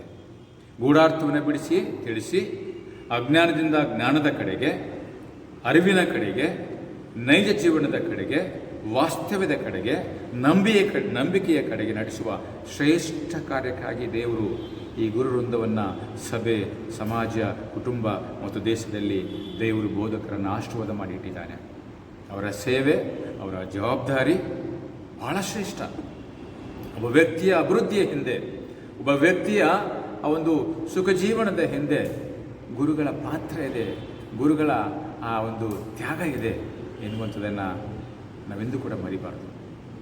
ಆದ್ದರಿಂದ ಗೂಢಾರ್ಥವನ್ನು ಬಿಡಿಸಿ ಹೇಳುವಂಥ, ವಿವೇಕವನ್ನು ಕೊಡುವಂಥ, ಜೀವನಕ್ಕೆ ಬೆಳಕನ್ನು ಕೊಡುವಂಥ, ಮಾರ್ಗವನ್ನು ತೋರಿಸುವಂಥ ಈ ಗುರುಗಳನ್ನು ಈ ದಿವಸ ನಾವು ಸ್ಮರಣೆ ಮಾಡಿಕೊಂಡು ಅವರಿಗೆ ದೇವರ ಆಶೀರ್ವಾದವನ್ನು ಬೇಡುವಂಥದ್ದು ಮತ್ತು ಅವರನ್ನು ಶ್ಲಾಘಿಸುವಂಥದ್ದು, ಶುಭ ಕೋರುವಂಥದ್ದು ನಮ್ಮೆಲ್ಲರ ಹಂಗು ಮತ್ತು ಕರ್ತವ್ಯ ಆಗಿದೆ ಎಂಬುದಾಗಿ ಈ ವೇದ ಭಾಗ ನಮಗೆ ತಿಳಿಸಿಕೊಡುತ್ತದೆ. ಇನ್ನು ದಿನದ ಸುವಾರ್ತೆ ವೇದ ಭಾಗ ಶ್ರೀಮಾರ್ಕನ ಸುವಾರ್ತೆ 6ನೇ ಸಂಧಿ 34ರಿಂದ 44 ವಚನ. ಪ್ರಿಯರೇ, ಶ್ರೀ ಮಾರ್ಕನ ಈ ಭಾಗದಲ್ಲಿ ಯೇಸು ಒಬ್ಬ ಒಳ್ಳೆಯ ಗುರುವಾಗಿದ್ದಾನೆ ಎಂಬುದಾಗಿ ಆತನು ಪ್ರಕಟ ಮಾಡ್ತಾ ಇದ್ದಾನೆ. ಜೀಸಸ್ ಇಸ್ ದ ಗುಡ್ ಗುರು ಎಂಬುದಾಗಿ, ಎ ಗುಡ್ ಟೀಚರ್ ಎಂಬುದಾಗಿ ಆತನು ನಮಗೆ ತಿಳಿಸ್ತಾ ಇದ್ದಾನೆ. ಯೇಸು ಕೂಡ ತನ್ನ ಬೋಧನೆಯಲ್ಲಿ ಆತನು ಎಂದೂ ಜನರಿಗೆ ಅರ್ಥ ಆಗದ ವಿಚಾರವನ್ನು ಬೋಧಿಸುತ್ತಿರಲಿಲ್ಲ. ಸಾಮಾನ್ಯವಾಗಿ ಯೇಸುವಿನ ಬೋಧನೆ ಅವು ಸರಳವಾಗಿಯೂ ಸುಲಭವಾಗಿಯೂ ಅರ್ಥವಾಗುವಂತಹ ರೀತಿಯಲ್ಲಿಯೂ ನೈಜವಾಗಿಯೂ ಈ ಲೋಕದಲ್ಲಿ ನಮ್ಮ ಕಣ್ಣಿಗೆ ಕಾಣುವಂಥ ವಿಚಾರಗಳನ್ನೇ ಯೇಸು ಆಧಾರ ಮಾಡಿಕೊಂಡು ದೇವರಾಜ್ಯದ ಮೌಲ್ಯಗಳನ್ನು, ದೇವರ ಒಂದು ಆ ಹಿತೋಪದೇಶವನ್ನು, ದೇವರ ಇಚ್ಛೆಯನ್ನು, ದೇವರ ಸದುದ್ದೇಶವನ್ನು ಆತನು ಮಾನವರಿಗೆ ಇಲ್ಲವೇ ತನ್ನ ಹಿಂಬಾಲಕರಿಗೆ ಆತನು ಬೋಧನೆ ಮಾಡುತ್ತಾ ಇದ್ದ. ಬೆಳಕಾಗಿ, ಮಾರ್ಗವಾಗಿ, ದಾರಿಗೆ ದೀಪವಾಗಿರಲು ಆತನು ಅವರಿಗೆ ತಿಳುವಳಿಕೆಯನ್ನು ಕೊಡ್ತಾ ಇದ್ದ ಎನ್ನುವಂಥದ್ದನ್ನು ಸುವಾರ್ತೆಗಳನ್ನು ಓದುವಾಗ ನಾವು ಅರ್ಥ ಮಾಡಿಕೊಳ್ತೇವೆ. ಬೇರೆ ಈ ಭಾಗದಲ್ಲಿ ತನ್ನ ಬೋಧನೆಯನ್ನು ಕೇಳಲು ಬಂದಂಥ ಸಾಮಾನ್ಯ ಜನರ ಆಧ್ಯಾತ್ಮಿಕ ಹಸುವನ್ನು ಯೇಸು ಇಲ್ಲಿ ನೇಗಿಸಿದ್ದು ಮಾತ್ರವಲ್ಲ, ಯೇಸು 5 ರೊಟ್ಟಿ 2 ಮೀನುಗಳ ಮೂಲಕವಾಗಿ ಯೇಸು ಅವರ ದೈಹಿಕ ಹಸುವನ್ನು ಕೂಡ ಅಲ್ಲಿ ನೀಗಿಸಿದ ಅಂತ ಹೇಳಿ ಮಾರ್ಕ ನಮಗೆ ತಿಳಿಸಿಕೊಡ್ತಾರೆ. ಬೇರೆ ಯೇಸು ಒಳ್ಳೆಯ ಗುರು, ಒಳ್ಳೆಯ ಮಾದರಿಯನ್ನು ತೋರಿಸಿದಂಥ ಗುರು ಆತನು. ಎಲ್ಲ ಶಿಕ್ಷಕರಿಗೆ ಒಳ್ಳೆಯ ಗುರುವಾಗಿ, ಒಳ್ಳೆಯ ಬೋಧಕನಾಗಿ ಈ ಲೋಕದಲ್ಲಿ ತಾನು ಬೋಧಿಸಿದಂತೆ ನಡೆದಂಥ ವ್ಯಕ್ತಿ. ಆದ್ದರಿಂದ Jesus led an exemplary life as a teacher. ಇದನ್ನು ನಾವೆಂದೂ ಕೂಡ ಬರಿಬಾರದು. ಯೇಸು ಬೋಧಿಸಿದಂತೆ ನಡೆದಂಥ ಒಳ್ಳೆಯ ಗುರು ಆತನು. Jesus is the good role model as A teacher. ಒಳ್ಳೆಯ ರೋಲ್ ಮಾಡೆಲ್. ಇಂದು ಈ ವಿದ್ಯಾಕ್ಷೇತ್ರದಲ್ಲಿ ಕೆಲಸ ಮಾಡುತ್ತಿರುವಂಥ ಗುರುವೃಂದಕ್ಕೆ ಒಂದು ರೋಲ್ ಮಾಡೆಲ್ ಯಾರು ಅಂತಂದರೆ ಒಳ್ಳೆಯ ಬೋಧಕನಾದಂಥ ಯೇಸು ಕ್ರಿಸ್ತನೇ ಆಗಿದ್ದಾನೆ. Jesus also taught with an authority. ಗುರುಗಳಿಗೆ, ಶಿಕ್ಷಕರಿಗೆ ಯೇಸು ಅಧಿಕಾರಯುತವಾಗಿ ನೀವು ಬೋಧನೆ ಮಾಡಿರಿ ಮಕ್ಕಳಿಗೆ, ಅವರ ಬದುಕನ್ನು ತೀಡಿ ಅವರ ಬಾಳಿಗೊಂದು ರೂಪವನ್ನು ಕೊಡಿ, ಅವರ ಕಮರಿ ಹೋದಂಥ ಬದುಕಿಗೆ, ಕತ್ತಲೆಯಿಂದ ಕೂಡಿದಂಥ ಅವರ ಅಜ್ಞಾನದ ಜೀವನಕ್ಕೆ ನೀವು ಹೊಸ ರೂಪವನ್ನು ಕೊಟ್ಟು ಅವರನ್ನು ಸದ್ಬಳಕೆಯಾಗುವಂಥ ಮಾದರಿಯ ಜೀವಿತ ನಡೆಸಲು ಅವರನ್ನು ರೂಪಾಂತರ ಪಡಿಸಿರಿ ಅಂತ ಹೇಳಿ ಯೇಸು ಸ್ವಾಮಿ ಈ ವಾಕ್ಯದ ಮೂಲಕವಾಗಿ ಇಂದು ಸೇವೆ ಮಾಡುತ್ತಿರುವಂಥ ಗುರುವೃಂದಕ್ಕೆ ಆತನು ಕರೆ ಕೊಡ್ತಾರೆ. With N authority was teaching. ಆತನ ಬೋಧನೆ ಅವು ಅಧಿಕಾರಯುತವಾಗಿದ್ದವು ಅಂತ ಮಾರ್ಕು ನಮಗೆ ತಿಳಿಸಿಕೊಡ್ತಾನೆ, ಸುವಾರ್ತೆಗಳಲ್ಲಿ ಬರೆಯಲ್ಪಟ್ಟಿದೆ. ಹಾಗೆ ಪ್ರಿಯ ಸಹೋದರ ಸಹೋದರಿಯರೇ, Jesus teachings var filled with care and compassion. ಬಹಳ ಮುಖ್ಯ. ಒಬ್ಬ ಬೋಧಕನಲ್ಲಿ, ಒಬ್ಬ ಶಿಕ್ಷಕನಲ್ಲಿ ಇರಲೇಬೇಕಾದಂಥ ಒಂದು ಒಳ್ಳೆಯ ಮೌಲ್ಯ ಏನಂದರೆ ಕರುಣೆ, ಅನುಕಂಪ ಎನ್ನುವಂಥ ಆ ವಿಚಾರಗಳು ಒಬ್ಬ ಶಿಕ್ಷಕನಿಗೆ ಇರಲೇಬೇಕಾದಂಥ ಒಳ್ಳೆಯ ಮೌಲ್ಯಗಳು. ಆತನ ಬೋಧನೆ ಅದು ಅಧಿಕಾರಯುತವಾಗಿರಬೇಕು. ಅದೇ ವೇಳೆ ಆ ಅಧಿಕಾರಯುತವಾದ ಬೋಧನೆಯಲ್ಲಿ ಕರುಣೆ, ಅನುಕಂಪ, ಪ್ರೀತಿ ಎನ್ನುವಂಥದ್ದು ಅವು ಎದ್ದು ಕಾಣಬೇಕು ಅಂತ ಹೇಳಿ ಯೇಸು ಇಂದಿನ ನಮ್ಮ ಗುರುವೃಂದಕ್ಕೆ ಆತನು ಕರೆ ಕೊಡ್ತಾ ಇದ್ದಾನೆ. Also very importantly, Jesus was a humble teacher. Yesu ಒಬ್ಬ ದೀನಭಾವದ ಗುರುವಾಗಿ ಈ ಲೋಕದಲ್ಲಿ ಜೀವನ ಮಾಡಿದ್ದಾರೆ. ಬೋಧಕರಾಗಿ, ಶಿಕ್ಷಕರಾಗಿ ಕೆಲಸ ಮಾಡುತ್ತಿರುವಂಥ ಎಲ್ಲ ಈ ಶಿಕ್ಷಕ ವೃಂದಕ್ಕೆ ಯೇಸು ಒಳ್ಳೆಯ ಮಾದರಿಯಾಗಿದ್ದಾರೆ. He was very humble in teaching, humble in life. ದೀನಭಾವದ ಜೀವನ ಯೇಸುವಿನದಾಗಿತ್ತು. ಅದರಿಂದ ಶಿಕ್ಷಕರಾಗಿ, ಬೋಧಕರಾಗಿ, ಪ್ರೀಚರಾಗಿ, ಟೀಚರಾಗಿ ಯಾರೆಲ್ಲ ಬೋಧನೆ ಮಾಡ್ತಾರೋ, ಯಾರೆಲ್ಲ ಟೀಚರಾಗಿ ಕೆಲಸ ಮಾಡ್ತಾರೋ ಅವರಲ್ಲಿರಬೇಕಾದಂಥ ಸದ್ಗುಣಗಳಲ್ಲಿ ಬಹಳ ಶ್ರೇಷ್ಠವಾದಂಥ ಸದ್ಗುಣ ಏನೆಂದರೆ ಹಂಬಲ್ನೆಸ್, ದೀನಭಾವ. ಪ್ರಿಯರೇ, ಯೇಸು ಕ್ರಿಸ್ತನಲ್ಲಿದ್ದಂಥ ಈ ರೋಲ್ ಮಾಡೆಲ್, ಈ ಅಧಿಕಾರಯುತಂಥ ಬೋಧನೆ, ಎಕ್ಸಾಂಪ್ಲರಿ ಲೈಫ್ ಮತ್ತು ಆತನ ಕರುಣೆ, ಅನುಕಂಪದಿಂದ ಕೂಡಿದಂಥ ಜೀವನ ನಮ್ಮೆಲ್ಲರಿಗೆ, ವಿಶೇಷವಾಗಿ ಬೋಧಕರಿಗೆ, ಗುರುಗಳಿಗೆ ಅದು ದಾರಿಗೆ ದೀಪವಾಗಿದೆ, ಬೆಳಕಾಗಿದೆ. ಆದ್ದರಿಂದ ನಮ್ಮ ದೇಶದಲ್ಲಿ, ನಮ್ಮ ಶಾಲಾ ಕಾಲೇಜುಗಳಲ್ಲಿ, ನಮ್ಮ ಸಭೆ ಸಮಾಜದಲ್ಲಿ ಶಿಕ್ಷಕರಾಗಿ ಸೇವೆಯನ್ನು ಮಾಡುತ್ತಿರುವಂಥ ಎಲ್ಲ ಶಿಕ್ಷಕ ವೃಂದಕ್ಕೆ ನಾನು ಈ ಸಂದರ್ಭದಲ್ಲಿ ಶುಭಾಶಯಗಳನ್ನು ಕೊಡ್ತೇನೆ. ದೇವರು ನಿಮ್ಮನ್ನು, ನಮ್ಮನ್ನು ಹೇಳುವಾಗಿ ಆಶೀರ್ವದಿಸಲಿ. ಒಳ್ಳೆಯ ಸದ್ಬಳಕೆಗೆ ಬರುವ ಪಾತ್ರೆಗಳಾಗಿ ನಮ್ಮನ್ನು, ನಿಮ್ಮನ್ನು ದೇವರು ಉಪಯೋಗ ಮಾಡಿಕೊಳ್ಳಿ.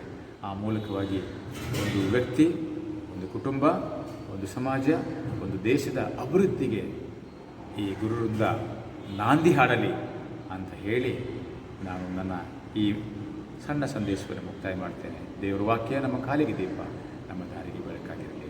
ಆಮೇಲೆ ಪ್ರಾರ್ಥನೆ ಮಾಡೋಣ.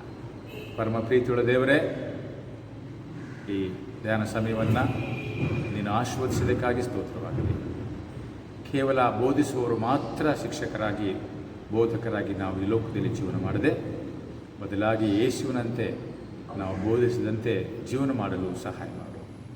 ಬೋಧಕರಾದಂಥ, ಗುರುಗಳಾದಂಥ ನಮ್ಮಲ್ಲಿ ದೀನಭಾವ, ತಗ್ಗಿಸಿಕೊಳ್ಳುವಿಕೆ, ಸರಳ ಜೀವನ ಮತ್ತು ಒಳ್ಳೆಯ ಮಾದರಿಯನ್ನು ವ್ಯಕ್ತಿ, ಕುಟುಂಬ, ಸಭೆ, ಸಮಾಜಕ್ಕೆ, ದೇಶಕ್ಕೆ ನೀಡುವಂಥ ಸಾಧನೆಗಳಾಗಿ ನಮ್ಮನ್ನು ರೂಪಾಂತರಪಡಿಸು.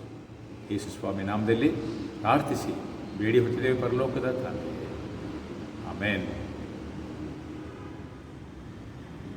ದೇವರ ವಾಕ್ಯ ಸಂದೇಶ ಕೇಳಿದಂಥ ನಾವು ನಮ್ಮ ಆರಾಧನೆಯನ್ನು ಮುಕ್ತಾಯ ಮಾಡುವಂತೆ ಹಾಡುವಂಥ ಸಂಗೀತಗಳಲ್ಲಿ 135ನೇ ಸಂಗೀತವನ್ನು ಹಾಡುತ್ತಾ ಈ ಆರಾಧನೆಯನ್ನು ಮುಕ್ತಾಯ ಮಾಡೋಣ. ಹಾಡುವಂಥ ಸಂಗೀತಗಳಲ್ಲಿ 135ನೇ ಸಂಗೀತ, ಕರ್ತ ನಿನ್ನ ಆತ್ಮನನ್ನು ಕೊಡು ನಿನ್ನ ಪ್ರಜೆಗೆ, ಕೇಳು ನಮ್ಮ ಮೊರೆಯನ್ನು, ಸೇರು ನಮ್ಮ ಮಧ್ಯಕ್ಕೆ. ಈ ಒಂದು ಸಂಗೀತ ಹಾಡುತ್ತಾ ಈ ಆರಾಧನೆಯನ್ನು ಮುಕ್ತಾಯ ಮಾಡೋಣ.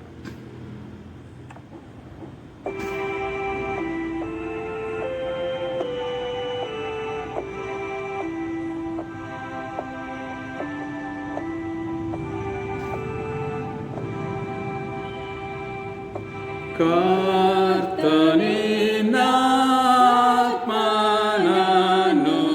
ಕೊಡು ನಿನ್ನ ಪ್ರಜೆಗೆ, ಕೇಳು ನಮ್ಮ ಮೊರೆಯನ್ನು, ಸೇರು ನಮ್ಮ ಮಧ್ಯಕ್ಕೆ. ನಮ್ಮದು ಸ್ವಭಾವವನ್ನು ನಮ್ಮೊಳಿಂದ ತೆಗೆದು, ನಮ್ಮ ಕೆಟ್ಟ ಮನಸ್ಸನ್ನು ಹೊಸದಾಗಿ ನಿರ್ಮಿಸು. ನಿನ್ನ ಪ್ರೀತಿ ಜ್ಞಾನವನ್ನು ಮಾನದಲ್ಲಿ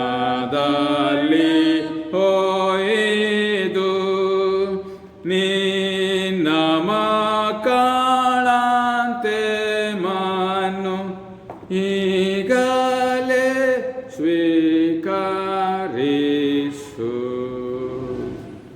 ಕರ್ತನ ಪ್ರಾರ್ಥನೆಯನ್ನು ನಾವು ಒಟ್ಟಾಗಿ ಹೇಳೋಣ. ಪರಲೋಕದಲ್ಲಿರುವ ನಮ್ಮ ತಂದೆಯೇ, ನಿನ್ನ ನಾಮವು ಪರಿಶುದ್ಧವೆಂದು ಎಣಿಸಲ್ಪಡಲಿ, ನಿನ್ನ ರಾಜ್ಯವು ಬರಲಿ, ನಿನ್ನ ಚಿತ್ತವು ಪರಲೋಕದಲ್ಲಿ ನೆರವೇರುವ ಪ್ರಕಾರ ಭೂಲೋಕದಲ್ಲಿಯೂ ನೆರವೇರಲಿ. ನಮ್ಮ ಅನುದಿನದ ಆಹಾರವನ್ನು ಈ ಹೊತ್ತು ದಯಪಾಲಿಸು. ನಮಗೆ ತಪ್ಪು ಮಾಡಿದವರನ್ನು ನಾವು ಕ್ಷಮಿಸಿದಂತೆ ನಮ್ಮ ತಪ್ಪುಗಳನ್ನು ಕ್ಷಮಿಸು. ನಮ್ಮನ್ನು ಶೋಧನೆಯೊಳಗೆ ಸೇರಿಸಿದೆ, ಕೇಡಿನಿಂದ ನಮ್ಮನ್ನು ತಪ್ಪಿಸು. ರಾಜ್ಯವು ಬಲವು ಮಹಿಮೆಯು ಸದಾಕಾಲ ನಿನ್ನವೇ. ಆಮೇನ್. ದೇವರ ಆಶೀರ್ವಾದವನ್ನು ಭಕ್ತಿಯಿಂದ ಹೊಂದಿಕೊಳ್ಳೋಣ. ಧೈರ್ಯವಾಗಿ ಲೋಕದೊಳಕ್ಕೆ ಹೋಗೋಣ. ಯೇಸುವನ್ನು ಹತ್ತುಕೊಂಡು ಜೀವನ ಮಾಡೋಣ. ಹೀಗಾಗುವ ಹಾಗೆ ನಮ್ಮ ಕರ್ತನ ದೇಶ ಸ್ವಾಮಿಯ ಕೃಪೆ, ತಂದೆ ದೇವರ ಪ್ರೀತಿ, ಪರಿಶುದ್ಧಾತ್ಮನದಂಥ ತ್ರಯೇಕ ದೇವರ ಆಶೀರ್ವಾದ ನಮ್ಮೆಲ್ಲರ ಸಂಗಡ, ಇಡೀ ಸೃಷ್ಟಿಯ ಸಂಗಡ, ಮಾನವ ಜನಾಂಗದ ಸಂಗಡ ಇಂದಿನಿಂದ ಯಾವಾಗಲೂ ಶಾಶ್ವತವಾಗಿ ನೆಲೆಯಾಗಿರಲಿ. ಆಮೇನ್.